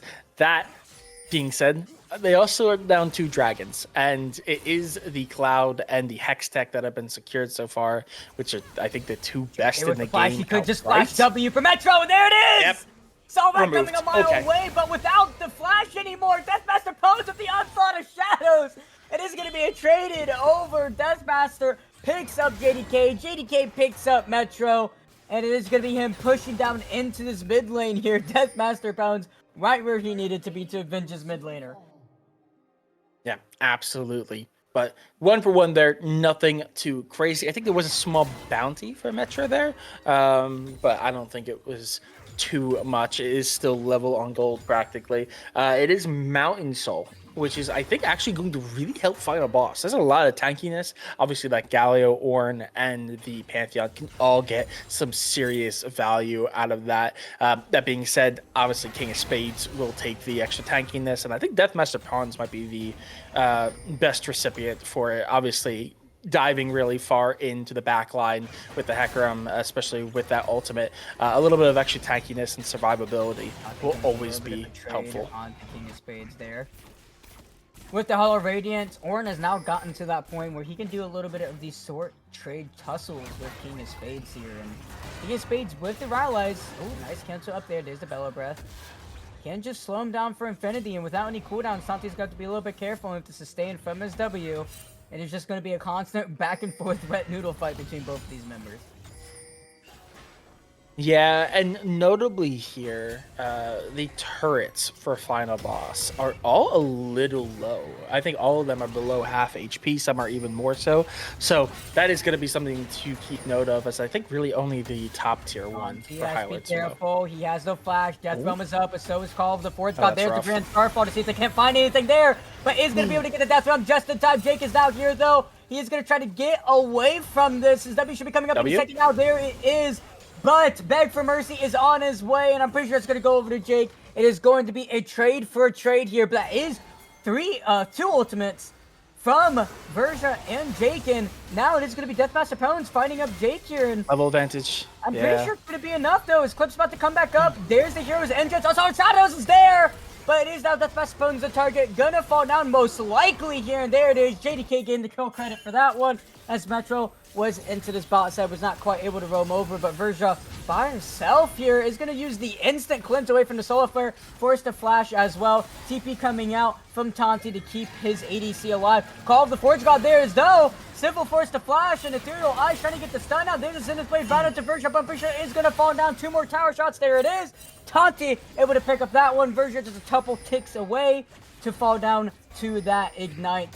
Fortunately living onto that one, having to expend everything in his arsenal to stay alive. Nice charm coming out from Metro to cancel up that Justice Punch. Simple is close by though, and Beg for Mercy wasn't able to activate the aftershock, taking a lot of damage. Metro with the Spirit Dash, there it is. Gonna fall down, one more is needed, charm is there, and Beg for Mercy cannot resist that one.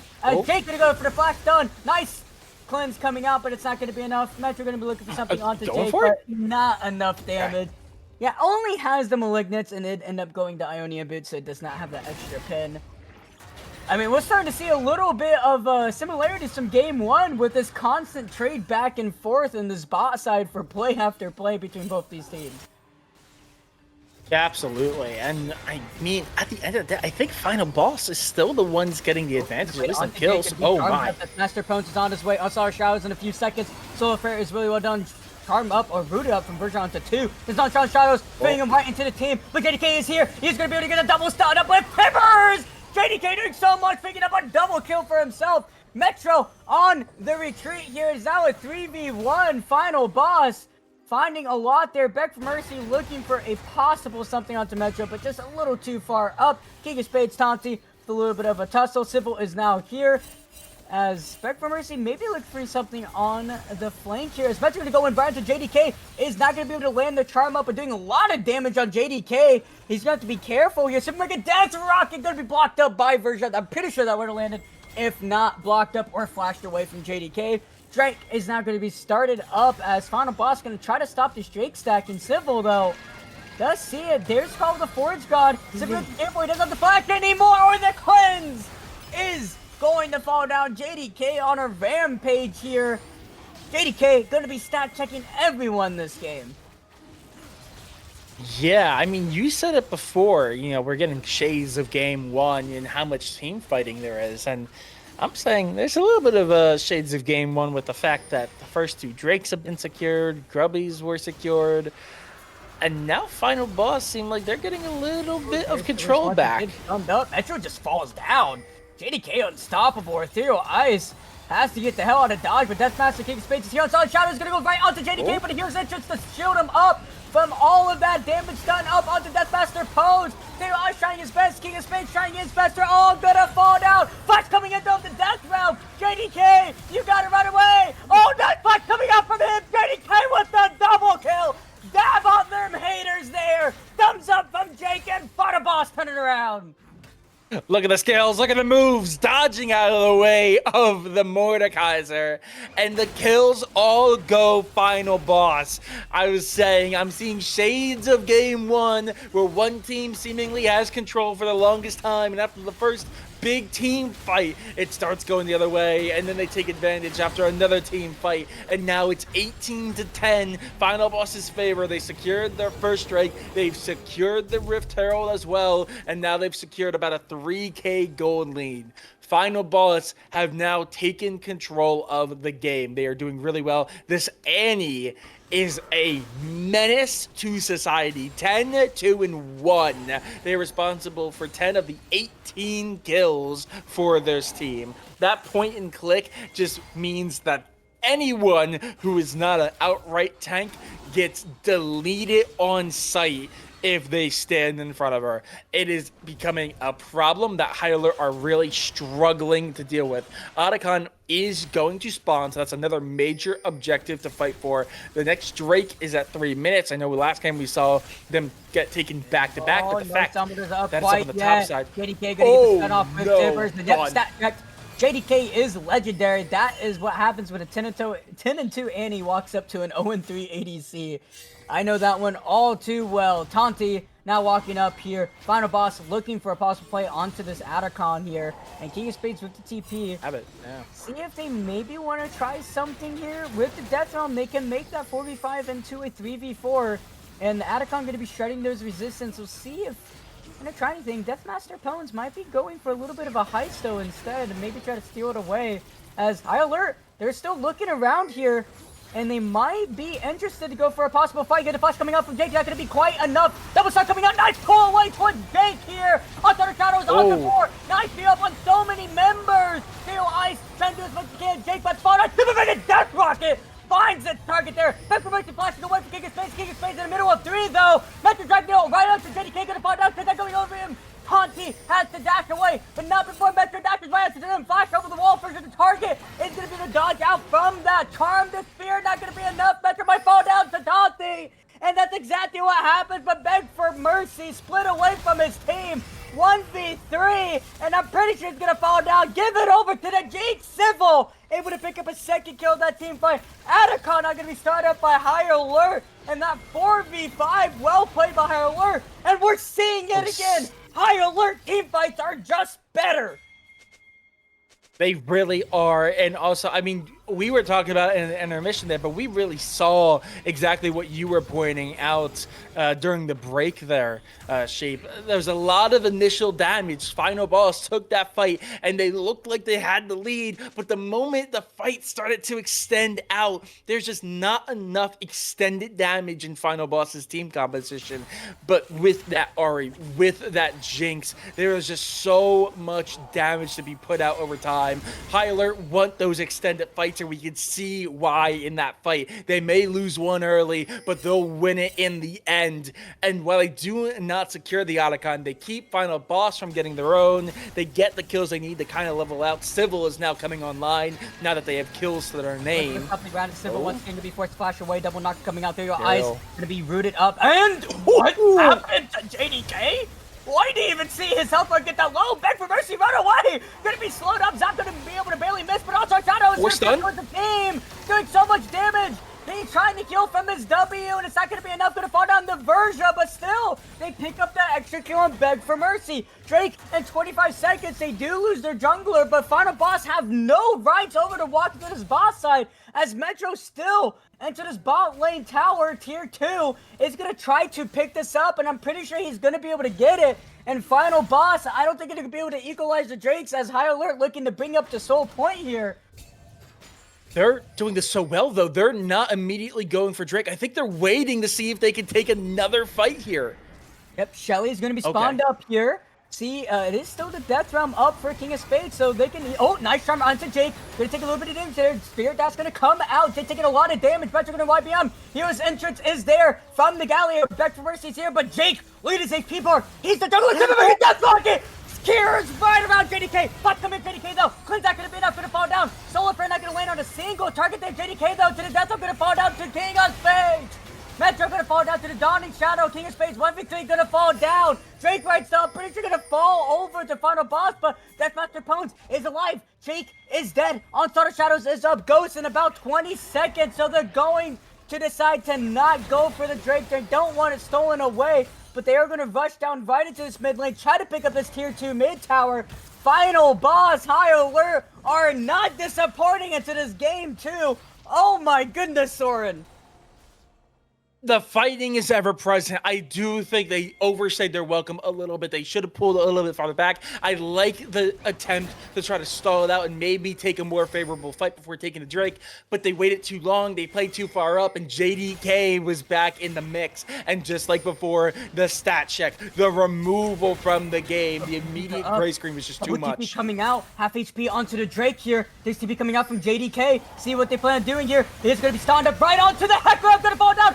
Charles, right onto Beg for Mercy. Red Team is going to be able to pick it up. Triple knockup going out from the ultimate from the Orn, though. Baltar Charles, there's so much fear, and it is going to be Tanti falling down here. They're all trying to frontline. Beg for Mercy about to fall down. Metro going to find a car right to JDK. Drake taking so much damage to the ice. Citizenly right onto Berger. Going to be forced to glint away. That's not the post looking for something else. Beg for Mercy going to dodge away from the Justice Punch. Gonna live, though. Metro with the charm. Not going to be able to quite find the target. Double kill going over to Jake. It is going to be 3 for 2 in favor of Final Boss, and they pick up the Drake.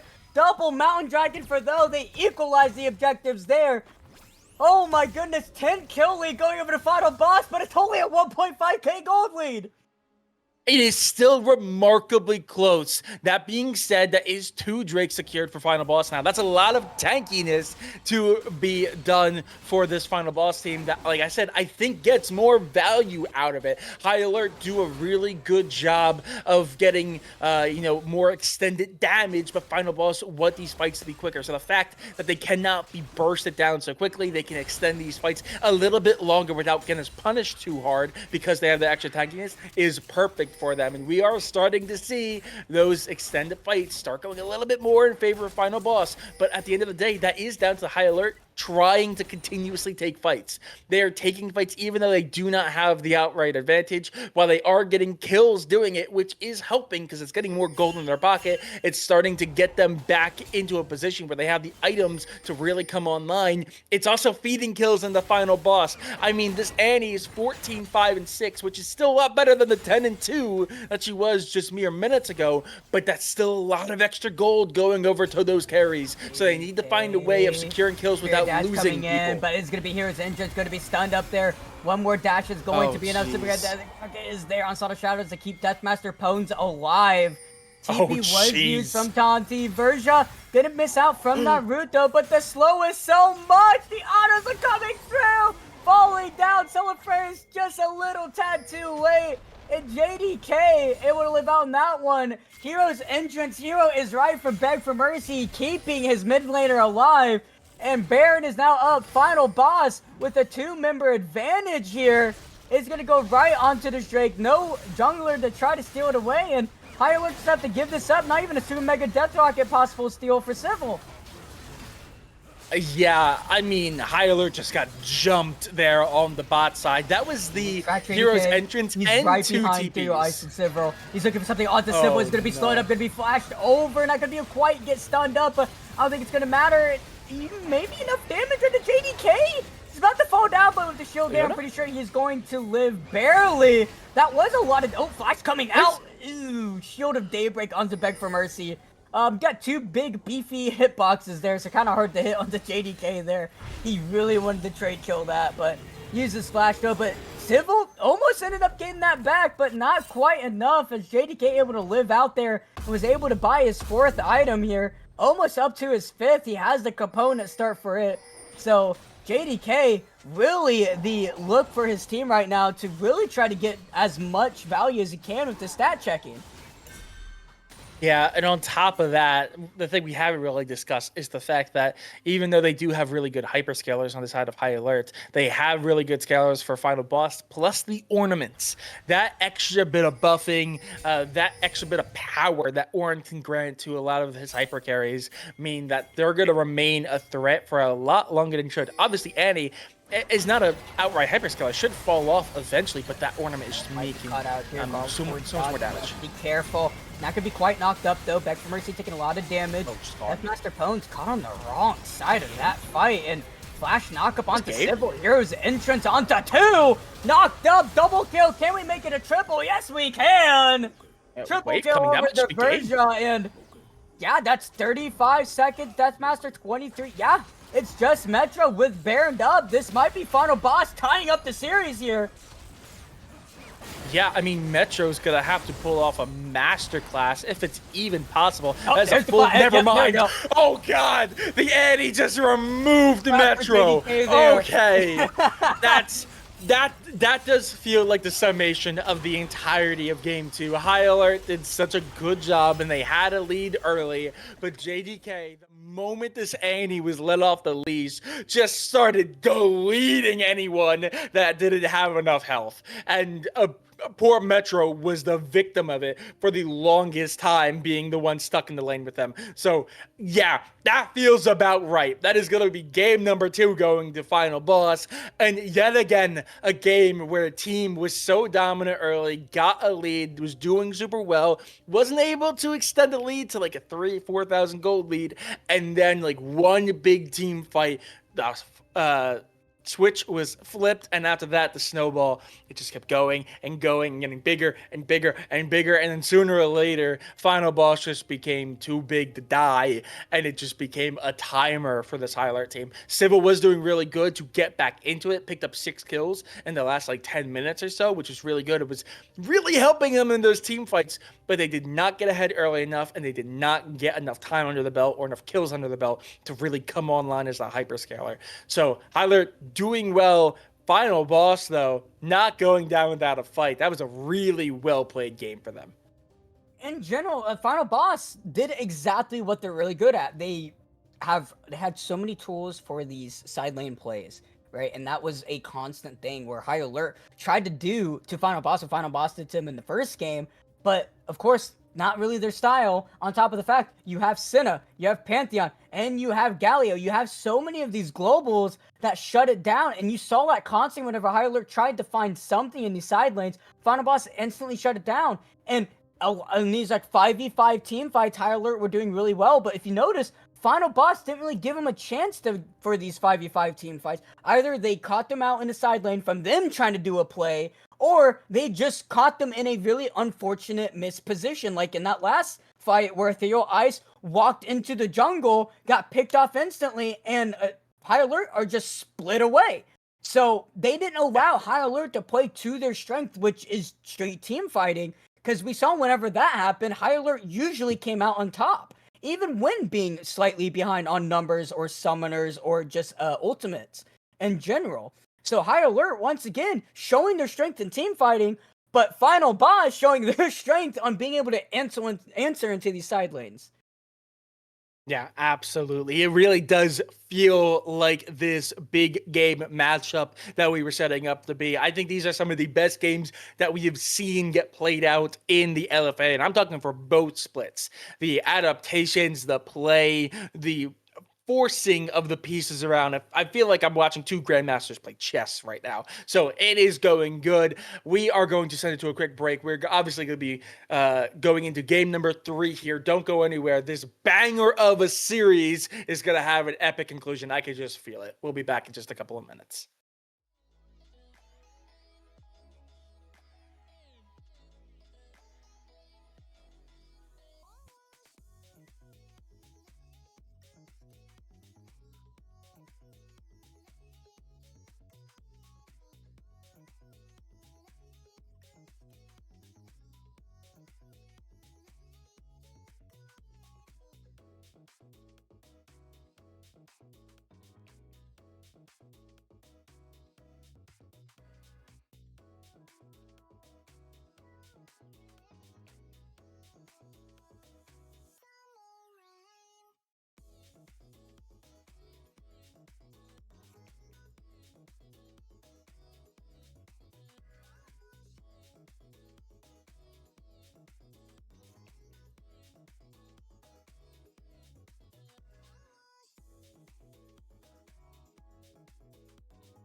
Welcome back, ladies and gentlemen. Game number 3 between Final Boss and Higher Alert. Swapping sides once again. Red side has had a 100% win rate into this series. Higher Alert hoping to replicate that once again for this third game of this series. Final Boss coming out with a banger into game number 2. Finally able to play to their strengths and able to catch Higher Alert onto the back foot here. See any type of adaptation is going to go on for this game number 3 for Higher Alert. See if once again they're going to try to just draft something that really more heavily leans into the team fighting, the same way that Final Boss more heavily leaned into the side lane and global pressure with their comp into game number 2. Yeah, absolutely. And yet again, I mean, commented on it in the second game's draft, but these two teams know exactly what they're doing. The drafting phase has been so quick for both game 1 and 2. We immediately see all of this exact, I think, one alteration. I think we got a Nami ban instead of Alessandra from Final Boss last time, and that's really it. That's the only alteration we've changed. And the fact that the Nami has not been banned away immediately, High Alert seemingly might be taking advantage of that. It looks like maybe an R1 Lucian. I would not be surprised if that gets picked up with a Nami. Obviously, one of those classic pairings that is just super, super strong, and it has been for the last couple of years. Final Boss did pick up the Ashe, which is a very flexible pick. I think can go support, but I think marksman supports are not in meta right now. They're not great. So you'd imagine that's going to be an ADC. I do think goes well with an enchanter pick. Technically, they could take the Nami here, but I don't think that's the best option. Udyr is picked up, and yet again, High Alert, much like we saw in game number 1, a high flex champion can go in the jungle, can go in top lane as well. We've also seen Udyr get run in the mid lane, so that is a big question mark as to where the Udyr is going to go. I think that's really solid for High Alert. And okay, we see the Braum get picked up. I think that's a pretty natural pickup with an Ashe pairing, so that Nami is still going to be available for High Alert.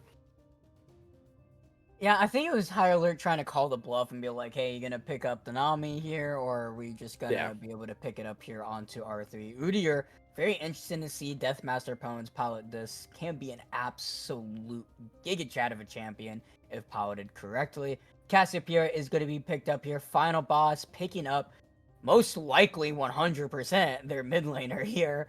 I really don't see that going anywhere else. The Miasma, hopefully to stop kind of the Lucian tempo play that they have, especially with the Ashe and the Braum. A lot of control going on here. It's funny because Final Boss so far are picking something that does extreme. There's the Soraka, so something a little bit different with the Lucian.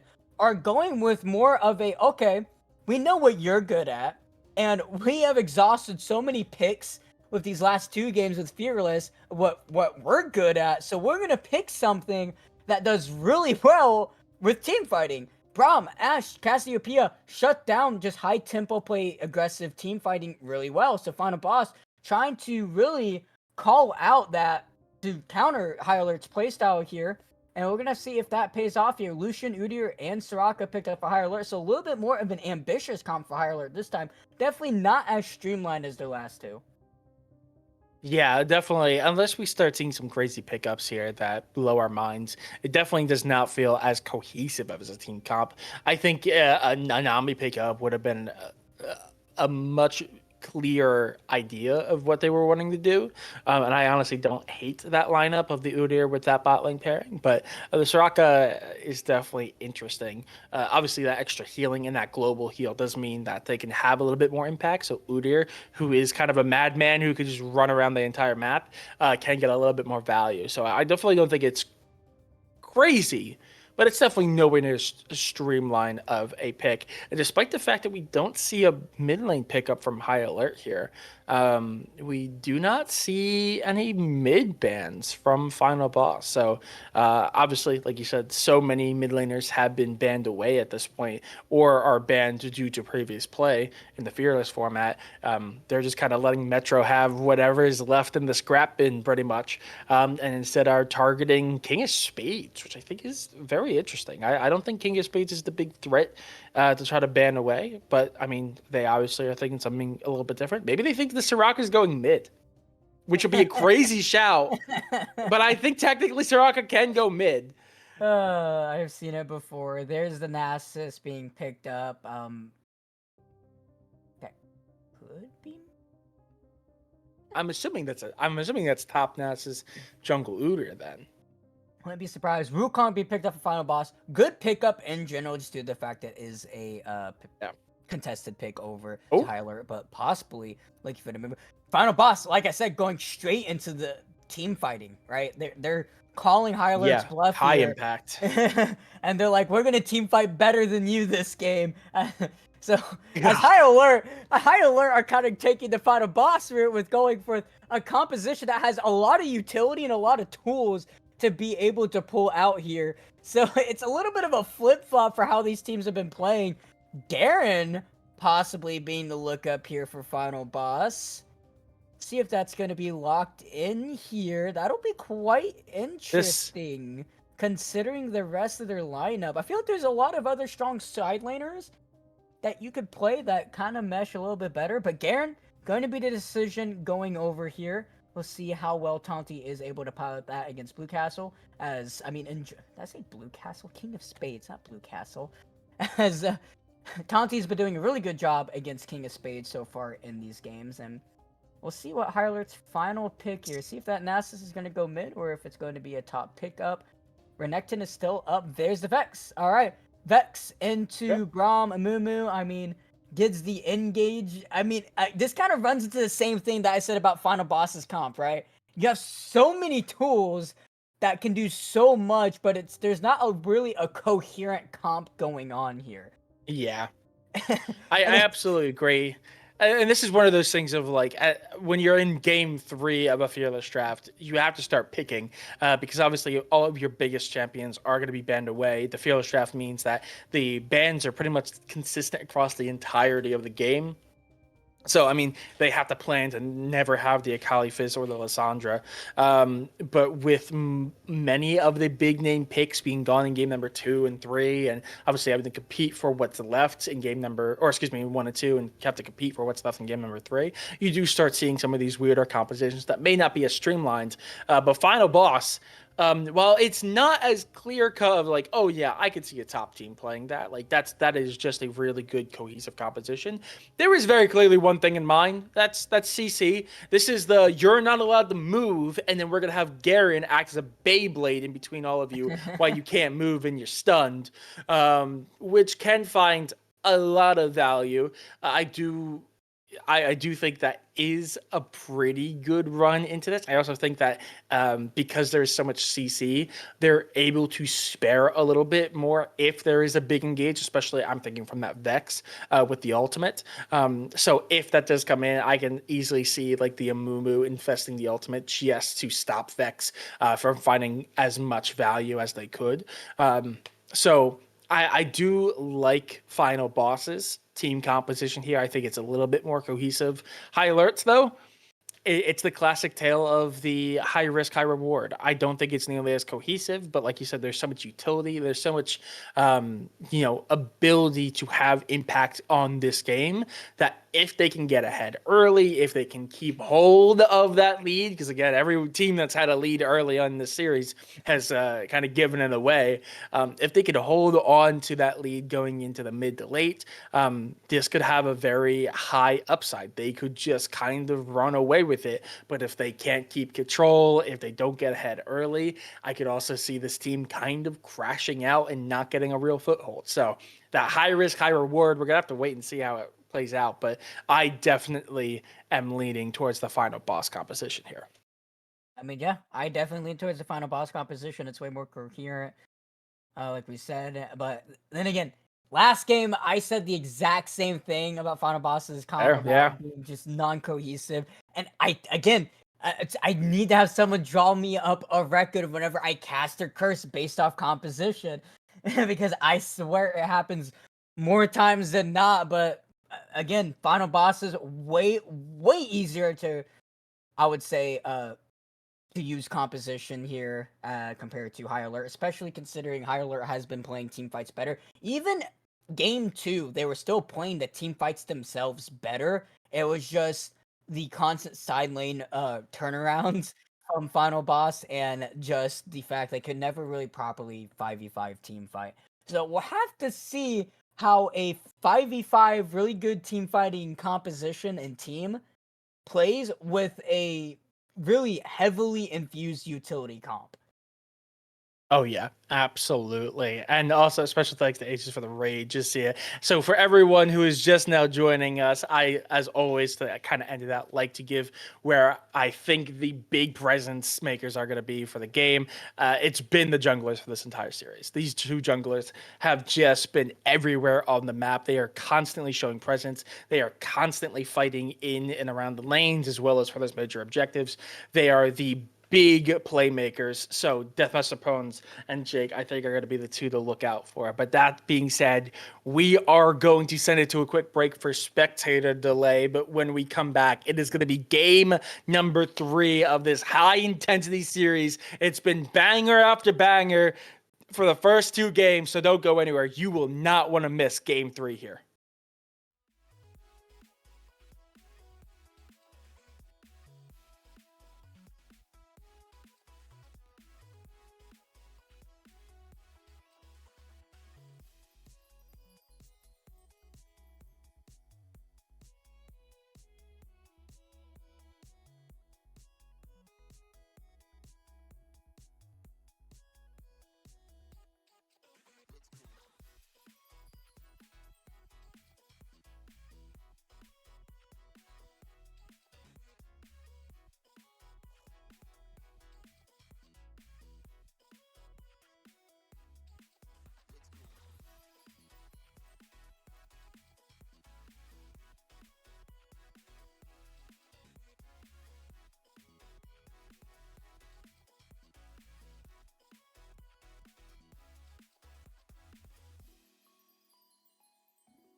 Ladies and gentlemen, welcome back to game number 3. Final boss versus High Alert. 1-1 in a best of 3. First seed versus second. High Alert looking to take the throne away from Final Boss. And Final Boss are looking quite pretty up there. And they planning on staying here right at top of the throne. They had an absolute banger in a showing of game number 2. High Alert right back at that into game number 1. High Alert looking to close us out finally with this third game here. Final Boss looking to reverse sweep them off from that first game loss. 5 point on both sides. High Alert going for a little bit of a more ambitious comp from what we've seen, and Final Boss going for, I would say, an Exodia comp here. Yeah, absolutely. And we do, like you said, see the double 5 point. Neither one of these teams, much like in game 1, want to give an advantage early, nor do they want to fall behind. So they are just going to play a little bit safe. Doesn't even look like we're going to get a lot of push out from either team. Oh, big for Mercy. I say that. Right, gonna get tagged up there and a Twin Fang. Just a little poke. Just a little poke. It's not going to really cause him too much pain, suffering. Not even going to cause a reset. It's just going to put him a little bit on the back foot. Civil is going to be spotted out, though, by Verja, and he's going to take a little bit of damage. But again, nothing too crazy. No deep wards placed either. So both sides are going to be rocking blind without any information as to where their opposing jungler is going to be. A little bit of wet noodle trade here from top lane, nothing too surprising. But both junglers starting on the top side. So yet again, I mean, we've seen so much pressure from these junglers and putting a lot of prio towards the spot side. And game 3, nothing new. Both starting on the top, going to be ending on the bot side. So whoever finishes up third clear first, expect an early gank. Yeah, and we'll have to really see how much this Lucian and Straka is going to be able to do against this Braum Ashe. A lot of safety and a lot of range from Final Boss's bot lane to just try to stop this lane from ever really being able to do much of anything. King of Spades as well, keeping up his stat count as well to see if he's going to be right at that mark where he wants to be at 10, 15, 20, 30 minutes into the game, because if he can just be this absolute raid boss, that could be another big win con for High Alert to just absolutely play through these side lanes. So far, obviously, not going to have too much of a fun time at the beginning of the game here, but that should hopefully lessen more and more, hopefully for him, as a really fed Garen with a lot of side lane pressure is not really something that High Alert really wants to deal with. Already a little bit of proxy there. JDK is also taking a lot of damage. He's going to have to pop a pop there just to stay in lane. So a little bit of prio for Metro, but nothing too crazy, as the first wave, or the first clear, excuse me, is going to come out, or at least for Mumu, about one camp ahead, I think, of this Udyr, and is going to be closer. So Udyr, the one closer to a gank. Okay, let's be careful here. The Twin Fangs doing a lot of damage down the cooldowns. Enough to flash forward! Deathmaster Pones, though, is here. I don't... Might be enough. No flash JDK, but no. Nope, first blood going over to JDK. Metro just didn't have the cooldowns. I saw what he was going for. He had a much higher HP lead, but JDK, 2 abilities on like less than a 3-second cooldown. I mean, it's really hard to beat that. Metro playing Vex, notoriously having very long CDs, especially early into the game, but maybe seeing a 3v2 possible dive into the spot side, but Beck Mercy Verja able to clear the way fast enough, so they're going to be able to be quite fine. Rio Eyes taking a lot of damage. Deathmaster Pones is here with the flash. Beck Mercy's got to be careful. It's going to be stunned up. There's the heal, though. It's going to be slowed down, silenced. Not going to be quite enough. Verja just going to get a little bit of a kickback there. So it is just going to be the Ghost and the heal expended from Final Boss's bot side, and the heal from Ethereal Eyes. Yeah, and notably up on this top side, I mean, the first kill did go over to JDK, so that's going to be nice. But despite the wave being pushed in a little bit here by Nasus, I think Tanti does just have the lead. Obviously, Nasus is going to be the one scaling into the game, but Garen is just kind of free roaming throughout. Obviously, it also had the IM advantage picking up the longsword early on the reset, but Sheen now secured by Nasus. So, but even with that, I think component lead, this Nasus is going to struggle a little bit. Oh, Jake! Not a TP angle that he wanted to go for. Taking a lot of damage just from Tanti from the Beyblade, and I'm pretty sure he's going to fall down. There's a flash over the wall. Deathmaster is here. He's going to get the stun out from Tanti, but the Ignite coming off. It is going to be a 1v2. They're taking a lot of damage from the minions. I don't think it's going to matter. They're going to fall down. Flash coming at Jake to make sure they get that. Metro caught on the back foot from this roam. Going to fall down to JDK. That's 4 kills in 5 minutes to Final Boss. Okay, Feat of Warfare secured by Final Boss as well off of that, which is huge. 2 kills now for JDK onto this Cassiopeia. 100 gold bounty to top it off. And we're seeing Tanti yet again just proxying, just continuing to keep the lead, continuing to keep this wave under turret. Oh, maybe something. From Civil here. Doing quite a bit of damage. Verja taking a half HP, barely taking any damage himself. Through Ice. Still didn't take all that much either. Is going to be forced to pop those potions and biscuits. Try to keep healthy there. And that's exactly what Civil and Ethereal Ice need to find in this lane. Yeah, absolutely. As the mid lane is the big threat here. This bot side is remaining pretty even. We actually haven't seen any ganks come out yet, so they've been able to remain pretty neutral across the board. First Drake is up. It is the Chemtech, one of the not as good, but Careful not the here. worst It's gonna be Drakes. really Oh, well he's grounded gone. there, and with no flash pressure, he's Oh, gonna fall down. Metro. JDK on a killing spree. 3 kills in Metro's 6 minutes. 0-3. Oh, that is not amazing for high alert. This Vex is just not being enough, not given enough room to actually breathe and get a foothold. Oh, Is King of Spades? Flash Oh, coming out. Justice not quite enough. Yo, keeping King of Spades healthy as he's gonna try to go for some trading here. Taunty. Got to be a little bit careful here. There's gonna be reduced cooldown onto his Q. Is gonna try to just get as much stacks as possible. Is still quite healthy, and without the ult from Taunty, he doesn't have that big execute anymore, so he could actually still stay up. That passive King of Spades has, giving him free lifesteal. Beg for Mercy. Gotta be a little bit careful here. Realist pursuit forward, taking quite a bit of damage there. Yep, he's just gonna try to just stack under his turret for free. yeah, Taunty actually having the raid there. It looked like maybe he was going to go for a trip to the other side of the turret, but the fact that they just don't know where the Udyr was just means that they back away. It does look like the read was there. They actually pinged on top of the Udyr, and I don't think they have actual vision. I think they just are calling exactly where this Udyr is, which is an insane read from them. But yeah, they're expecting this Udyr to be on the top side. No Drake take yet.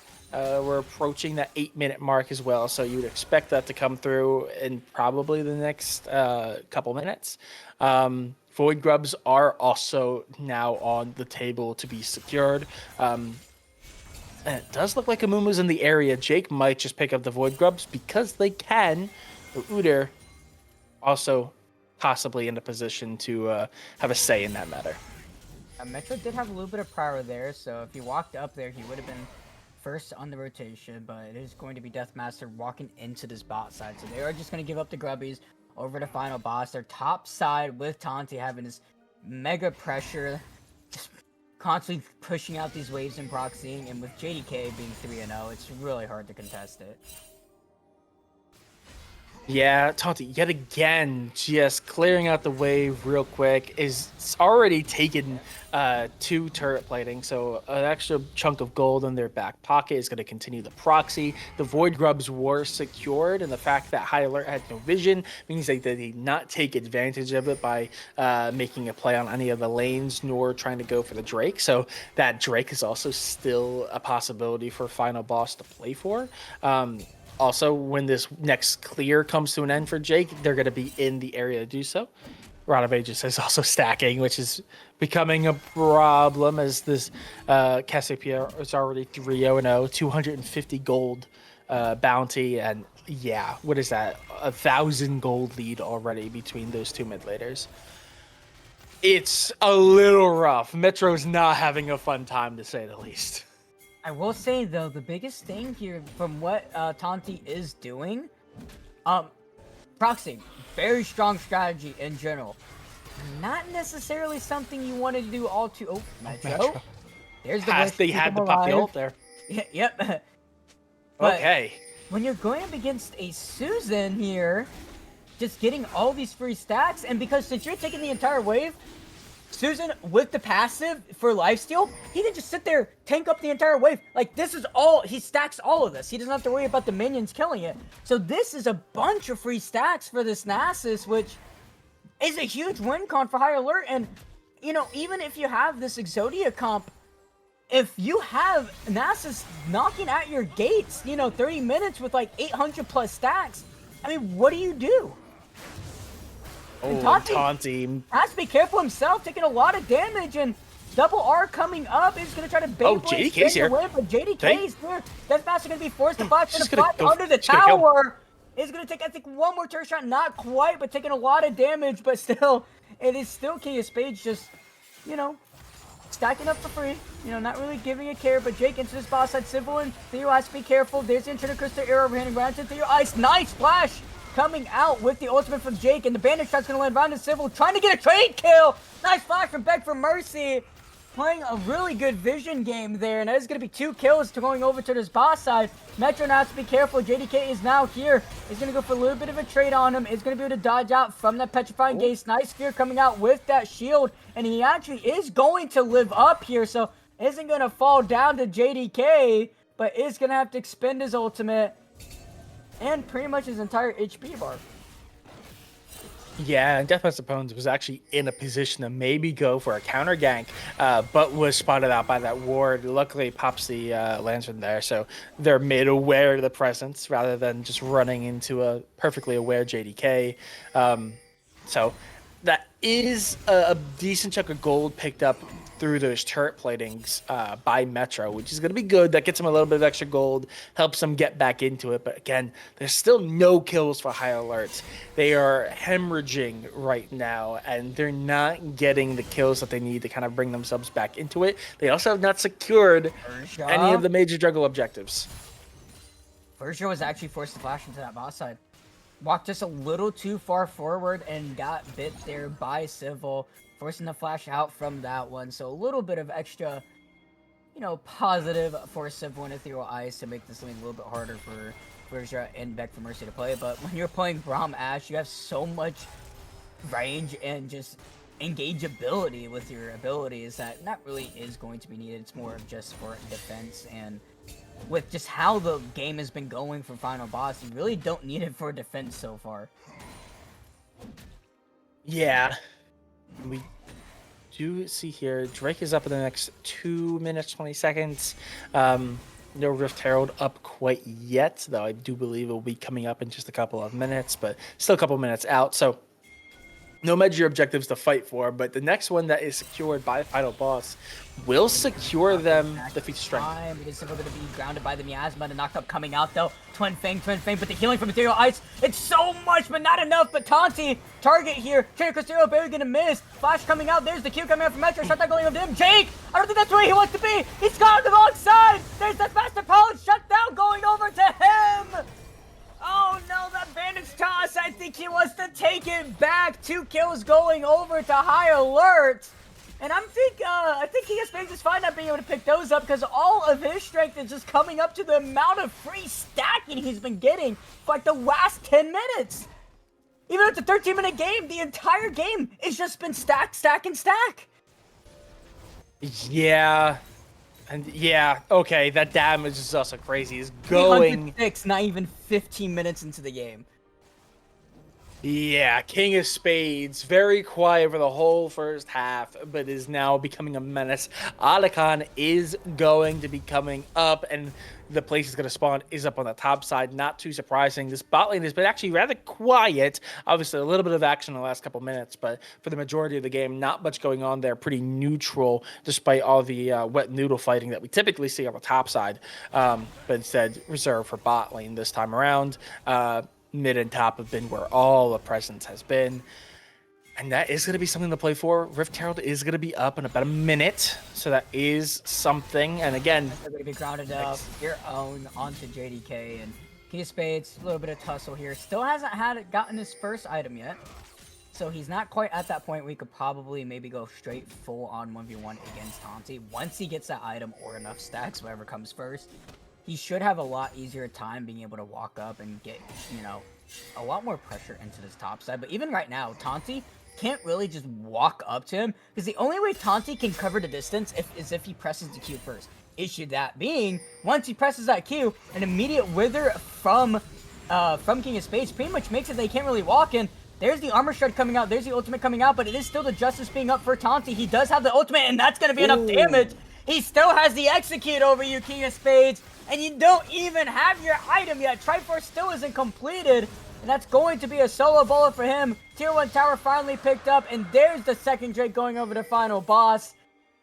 King of Spades thinking that he had enough stacks, but you really don't. Not against an execute. Yeah, and this is starting to look very scary for High Alert, despite the fact that they did pretty well a couple minutes ago and brought themselves a little bit back into it with those 2 kills back-to-back.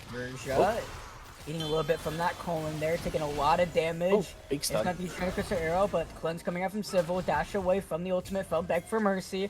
Tante gonna be starting up this Shelly here. Deathmaster Pose is here, and it's gonna be Verja forcing the reset here. Metro gonna be caught out from the bush. Fear going on to JDK to make sure he stays alive, but that's Flash coming out. JDK to see if he cannot pick up a kill. The speed coming out from Metro. the Q, and it's not gonna be enough. JDK dominating, but it is going to be High Alert pushing away Final Boss from the Shelly. TP coming out from JDK though to try to give them this objective, and King of Spades caught on the wrong side here. He thought they were going to go for more of a play, and that's a bit of a blunder from him. Tante picking up another kill onto him, and that is going to be Shelly going over to Final Boss. They're picking up objectives left and right. Yeah, like I was saying, it's looking a little bit scary for High Alert. Only securing 2 kills, died 12 times. They haven't picked up a major objective yet. They've also lost the first turret. So on top, they didn't even need to secure that that second Drake, by the way, because the turret was taken first. They'd already secured the feats of strength. So they picked up the first turret. They picked up the first 5 major objectives. Civil. He doesn't have the cleansing one. He's going to be forced to flash away. There's the Wicked Brandon shot's going to land on him once again, but the flash coming on. Back for Mercy, taking up this tower, though. Maybe going to fall down, but not quite. Double kill going over to Verja here, and I'm pretty sure this tower is going to be next. There it is, falling down. 15-2, Final Boss is just rolling over this game. Yeah, Final Boss really showing why they live up to their name. Obviously, we kind of saw this versus ID. Again, not last Thursday, but the Thursday before on the rescheduled week 1 game, where they have a good, game 1. They had a rough game 2. Oh, they're just gone. They're just deleted. Metro. Yeah. Wow. Okay. Decimated, but not even close. Yeah, but we see them bring it to a 1v1 or 1-to-1 count, and it's so close. But then Final Boss, seemingly with the clutch factor, that the gene in their veins, where they get to game 3 and they just know how to close it out. It's just such a dominant performance. Right, and I mean, here, then quite a bit of damage. JDK not shutting him as much as I think he wants, though. But there's a Ceres with the shield, and that's actually going to be enough to keep him alive. The flash Q not going to be enough. The siphoning strike. The Seraph's Embrace keeps him alive, but Civil, he's on the hunt, he's on the prowl, and there's the calling. He's gonna call down. Then he came on a big fight. It's not gonna be enough. The killing is crazy. Oh, but the no way. Oh my God. The poison doing so much. Boss side Tante and beg for mercy on a rampage. Here is Tante as they dove the tower right onto Metro here. He is not having a good game 3 so far as Tante with the PD. With the Stride Breaker is just so damn ahead here. And this is the problem with the Garen, is that once he gets that lead, he just becomes an absolute monster. Yeah, absolutely. And even though they finally secure the kill on the JDK, it's just not enough. They do not have the damage, and they get the bounty, but they lose their turrets down on the bot side. They're still hemorrhaging with gold. They're hemorrhaging deaths, and they're hemorrhaging turrets as well. It is not amazing. It does look like we may be having a spectator issue. So we will be back in just a minute when we get this sorted out.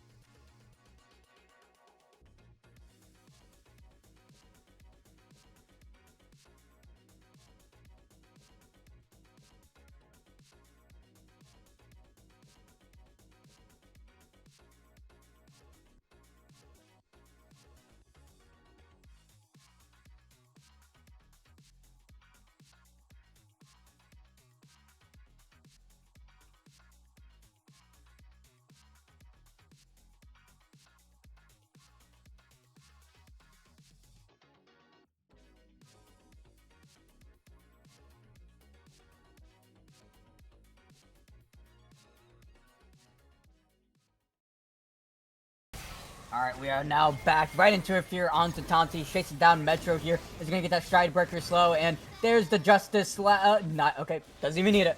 Doesn't even throw Justice down onto Metro there.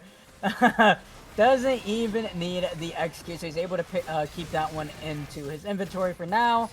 As there's the Atacon, gonna go down as Final Boss. 5 towers, got the Shelly, all 3 grubbies, 2 Drakes, I mean, might as well add the Atacon as well. Drake is also spawned up here. That is going to be Soul Point if Final Boss can pick it up here. Metro without TP as well. I don't think there's really much Hyler can do. They have to give over Soul Point. They cannot contest this. Yeah, they really have no stake. Technically, they do have the presence. They can maybe challenge, but they're taking so long to decide. I think the Drake's just gone, just removed. There's just so much damage on this final boss team, and that was without Taunty. Taunty's still keeping Prio in mid alive. Theo Ice the target here. Jake looking for something. He's gonna find something onto Civil. Cleanse already used. Gonna let's pursue it away. And Jake might fall down though. He's gonna fall. There he is. Theo Ice is taking up 2 members down here. Is that gonna be enough for them to maybe find something of Version on Taunty? He's gonna go in onto Civil. Taunty though about to fall down. They're going over to Civil. Version has to get the hell out of dodge. JDK down the backside. Trying to do as much as possible. Double kill to him. Petrifying Gaze. Not gonna quite get the petrification, but a triple kill over to JDK. The petrification not even needed. Metro. Dude, if he was there with the ultimate, that might have been enough to completely swing things in High Alert's favor, as Beg for Mercy and JDK were so caught up on Ethereal Ice. And when you don't have that buffer from the Braum and your 12-kill Cassiopeia, all of a sudden, it's very hard for the rest of Final Boss to do anything. That was a brief moment for High Alert to maybe find something, but not quite maybe finding all that they wanted. But still, at least they get a couple kills. Yeah, they get something out of it, at least. They do also have a lot of standing gold when it comes to bounties. I mean, both the tier 1 in mid and the tier 2 on top, or it's tier 1 on top as well, are very low. So that's gold that they can pick up. Now, obviously, after that, there's no turret plating for them to stand on. So if they can do a little bit of work on the side lanes, there's absolutely a realm of possibility where they can get some of the gold that they need to get back into this. I mean, Civil picked up 2 kills in the last couple of minutes, so that's a good boon for them, though it's still a pretty big mountain to climb. Oh, Ethereal Ice has to flash to not get pulled in with the bandages there. JDK, round number 2, who's going to be able to take it this time? Oh, already used for King of Spectre. Gate's going to be dodged over. Seraph's Embrace about to be popped there, and not quite, but the Cypher second so much. There it is. There's the Wither. It's not going to be enough. JK. No, too much damage, too much shred. And Taunty, the target now, though, is going to be feared up, silenced up. Going to be beaten down most likely by Deathmaster. Going to fall down. Now there's going to be a Quadras root up, but it's not going to be enough. Double kill going over to Deathmaster, so it is going to be 2 for 1 long term in favor of High Alert. So finding a little bit of extra something there by the over-aggressiveness from both Jake and Taunty. And this is the thing, right? It's like there's so much utility and just damage potential from High Alert that even though you're so far ahead, it doesn't realistically matter because it's not like Civil's behind. 2.5 items. I mean, he's still quite ahead, and Theo Ice being with this, just being Soraka in general, I mean, so much healing potential. It's kind of hard to just shred through so much of that healing and so much of the utility that High Alert has. So Taunty, Jake getting a little too overzealous, but still, JDK able to take down King of Spades, but still, that's still really close for him being an 0-5 Susan in general. But that's like all that extra stacking he got for the alone time for all that proxying that Taunty did earlier into the game. Yeah, 471 stacks right now. And that really is kind of necessary because they are, I think, 3k gold behind after taking a look at those graphs. About half HP. Civ was looking for something though, and doesn't have the cleanse quite Gone. yet. It's just gonna be beaten down. Version picking up that one. Theo Ice has to run away, but tagged up, Stride Breaker stunned up, and yep, Beg for Mercy able to claim that one for himself. 2-0-11. This Braum is doing so much for High Alert right now, just peeling, buying space there, and trying to clear up this mid wave, and they do a pretty good job to keep it alive for now. Next wave still is quite a bit of a ways away, and it's still 15 seconds on Civil, so they're going to be able to stop that push from happening, and they really don't have any waves prepped on the other side of the map, but Baron is going to be spawning here in the next couple seconds. It looks like final boss, that is going to be their target. Yeah, and they will have the advantage, both Civil and Ethereal Ice, on the recall or reset just now respawning. Baron Nashor's already halfway gone. Yeah, they don't have any vision on it, and with Version resetting, if they had vision, this might have been a moment for High Alert to turn things around, but they don't even attempt to try to get vision or do anything there, and they're just going to go down mid lane, possibly looking for a 5v5. They have been team fighting really well throughout this series. So we'll see if maybe a 11k gold deficit is going to be enough to stop their team fighting prowess from happening, as Jake is going to be fishing around for these bandage tosses, but is going to be final boss, most likely looking to try to at least get an inhibitor tower, or maybe even an inhib through this Baron power play. Yeah, and while we do see the reset coming out from JDK, very good for them, obviously, a lot of extra gold. Oh, No, be Taunty. careful though, taking the half HP, taking very low, and Beg for Mercy has to bail him out. Jake was looking for something, but realized JDK isn't close by.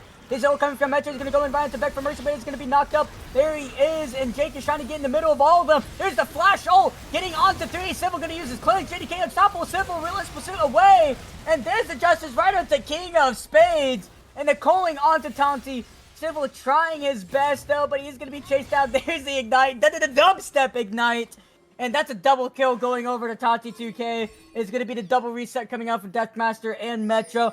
Baroned up minions. Final boss didn't lose a single member too. Only left alive for Higher Alert. They could push for the end here. It is no ultimate for Metro. It is going to be Deathmaster trying his best to clear out these minions. And doing a pretty alright job of the miasma coming out. And with the amount of damage JDK is doing, it might not be enough. Maybe it might actually, yeah, barely just enough. They're able to get one Nexus Tower, but they are going to decide against going a little bit more for that. It is going to be Deathmaster and Metro able to defend the base 2v5, just a little bit too much range and poke, and they do not want to be caught with a possible reverse ace here, as that, with the amount of shutdowns they have, could be devastating for them. But still, Hex Soul going to go their way, and that's a huge benefit. Yeah, that's a huge boon for them. Obviously, they're not going to have the Baron buff for like the next big fight, but they're in the commanding lead. Picking up that soul is really going to help them. They are actively looking for win conditions. Just a really good means of wave clear kept High Alert in this game, but now the whole mid lane being completely open down to one Nexus turret, it's definitely a rough position for High Alert, as Final Boss are just hunting. They have no control of their own jungle. They see Beg for Mercy and they have to back away. Beg for Mercy has been so good at creating space for his team and is just constantly a threat. If they see him, they don't know whether or not someone's going to be following right behind them. So they have to respect. They have to back away the moment they see the Braum. And we do see here that with what time they have left on the Baron, rather than try to push the 5v5, they're just going to continue the siege, do what they can to take as many turrets as possible. Let them bleed out. Hyler does have really good wave clear, and Deathmaster with his third item as well, and he did go the Leandre's too, so he has a lot of wave clear with his double R with the Phoenix stance, and King of Spades is going to be answering up into this top side against Tawny 2K, but with this Hex Soul doing so much damage, but still Verja taking about half HP with just a couple of his abilities being slinged around, and King of Spades more than happy to kind of just be solo stacking once again into this top side. I don't think Tommy can quite tower dive him there, but that is going to be the wish coming out from the Soraka, trying to heal up Deathmaster to keep him alive, but it's not going to be enough. Beg for Mercy taking a lot of damage. JDK taking about half HP though. And Tante 2K has to be careful though. King of Spades looking for something that he's actually going to be able to find it. Tante 2K is going to fall down. Beg for Mercy taking a lot of damage. Petrifying Gate's not going to find the thing onto Civil. Metro looking for something else. Jake is going to feel him up. And it's going to be a flash away. Jake low. Verja able to hear back up. JDK about half. Beg for Mercy half as well. Jake going to be left alone here as Dead Man's Plate. Dead Man's Plate. King of Spades looking for the Wither. But he doesn't want to go too far, as he is going to dodge away right from that. JDK have to be careful. There's the ultimate coming out, though. King of Spades is going to be able to pick up the kill onto Jake, but he's going to fall down to JDK. JDK not trying to do his best to poison up Twin Fang. Everybody here. Flash tag coming out. Not going to be able to land it onto the Ice Metro. Going to be the target. Civil trying to do as much damage as possible. Deathmaster Pwnage is now spawned back up. JDK has to be careful. He is running quite low. Double R Phoenix stance coming out. Deathmaster is doing so much damage. Verger about to fall down. Beg for Mercy to target again. About to fall down. Going to be able to stun up with the tag from Civil. Civil trying to do so much damage. It's going to deter right into JDK. Going to get that shutdown. Doing so much. He's going to fall down to the minions. Maybe the healing from the D-Blade is going to be enough. The tower that they first turfed from the Nexus is going to spawn up. And Higher Alert are still in this game. It's by the skin of their teeth, but they will absolutely take it. It's still a mountain to climb, but a little bit of overextension and overstaying from Final Boss means that they are going to get a huge amount of bounties. Also, that stacking from the Nasus is really becoming a problem.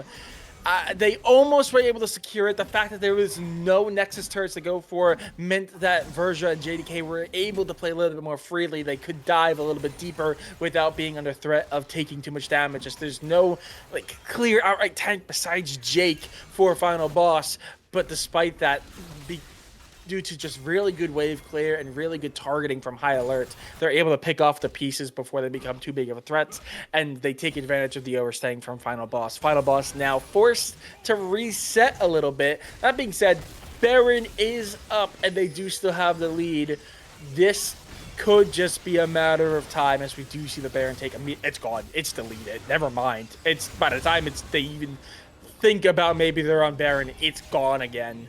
And now Final Boss have secured it. I'd imagine the siege and possibly the 5-man push down mid comes through right now. I do want to point out that from all those shutdowns that Civil got, he just bought a straight up mortar reminder.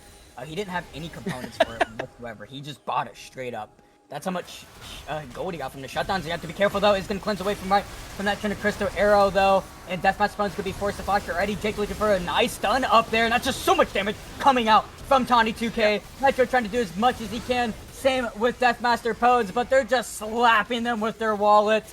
It was a mulligan from that last team fight, and Final Boss able to reverse sweep High Alert in this best of 3, staying on top, staying the kings of the LFA split number 2, and they are still looking quite strong. Yeah, absolutely. I kind of mentioned it already, but it's very reminiscent of the ID game that we saw, the Thursday before last, where they came into game number 3. It was very close. It was a 1-to-1 count. Both games, I could have gone to either team, really. It's just depending on how everything played out. But in game number 3, Final Boss just comes in there and goes, wait a second, we're Final Boss. Why are we losing these games? And they just basically slap around their opponents for 20 to 30 minutes. High Alert obviously did have some moments, and especially looked really good in game number 1 and game number 2. They could have taken both. There was a real possibility 2-0 Final Boss here. But at the end of the day, Final Boss just seemingly has the clutch gene that they need. They remain as our number 1 seed. High Alert don't get the upset. I will say, I don't think this does much to negate all the hype and all the expectations that anyone has for High Alert. They're going up against the best team in the split, and like statistically so. I think they are all in the top 5 for best KDAs across every player in the split. So just statistically and overall the best team. So I think High Alert can definitely come out of this series with their heads held high. But Final Boss, I mean, besides maybe the fact that they go, why are we losing that game 1? I think they proved why they are the number 1 seed, and they are just marching their way to that 1 seed and that possible bye in the playoffs. Yeah, it's the thing that's kind of crazy is that even from that game, you could still see High Alert as a team with what they're good at with their team fighting. You could see it in that game how they were still, finding avenues to maybe out team fight Final Boss, even with Final Boss having like a 8-10+ K gold lead. And that's the thing where we kind of call back to the composition, where it's like they just drafted a team fight composition. Imagine how much different this would have been and how much more ability they would have had to maybe turn this around a little bit more. Because the biggest problem was, JDK was like 13, 14 kills. That's the elephant in the room right there. If he wasn't so far ahead, even with this composition, there was still a very, very plausible, world where High Alert can win this game. Because he was the biggest reason why they were realistically able to do so much on the Final Boss roster that game. If it was more of an even game, it's a lot harder for Final Boss to do a lot, especially because High Alert has shown that more times than not, they're team fighting better than Final Boss. It was just their wallet diff, realistically.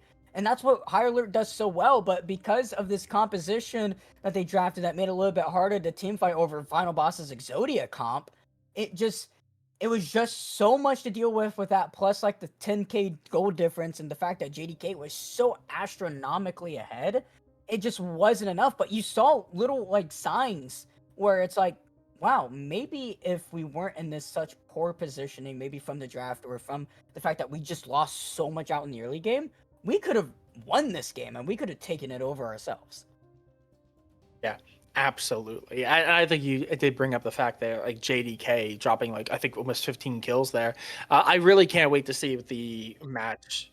18 kills there. So I think yeah, just in games 2 and 3, I think JDK dropped over 30 kills. Between games of 2 and 3, I think they dropped over 30 kills. Over 30, Um, over 30, yeah. and that's not including game number 1. So if they're able to keep JDK down a little bit, don't give him as many kills in the early game. Don't let him get so far ahead. It's genuinely a series of what ifs. Like, what if certain things just went a little bit more in favor of High Alert, and this could have been a drastically different series.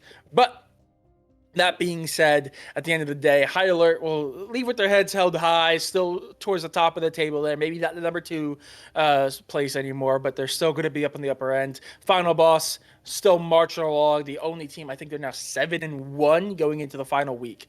So I think they may have even locked in number 1 seed. So that's huge for them. But that being said, that's all we got for you guys today. Thank you so much for watching. As always, special thanks to you, Sheep, my play-by-play, the best in the business. Special thanks to Giggle for the production end, making sure everything's happening behind the scenes. To the players for coming out and showing out and making this a banger of a series, even if game number 3 was not as close. Games number 1 and 2 were, I think, some of the best games of League of Legends we've seen in the LFA in splits 1 and 2. Of course, the TOs to make all the magic happen behind the scenes for the actual tournament. And of course, you guys, the viewers, because if you're not watching, what's the point? But that being said, of course, you can find us at the exact same time, the exact same place next week, Tuesday, 8 p.m. EST, the only time zone that matters for next week's game. We'll see you then. Thank you for watching. Have a wonderful night.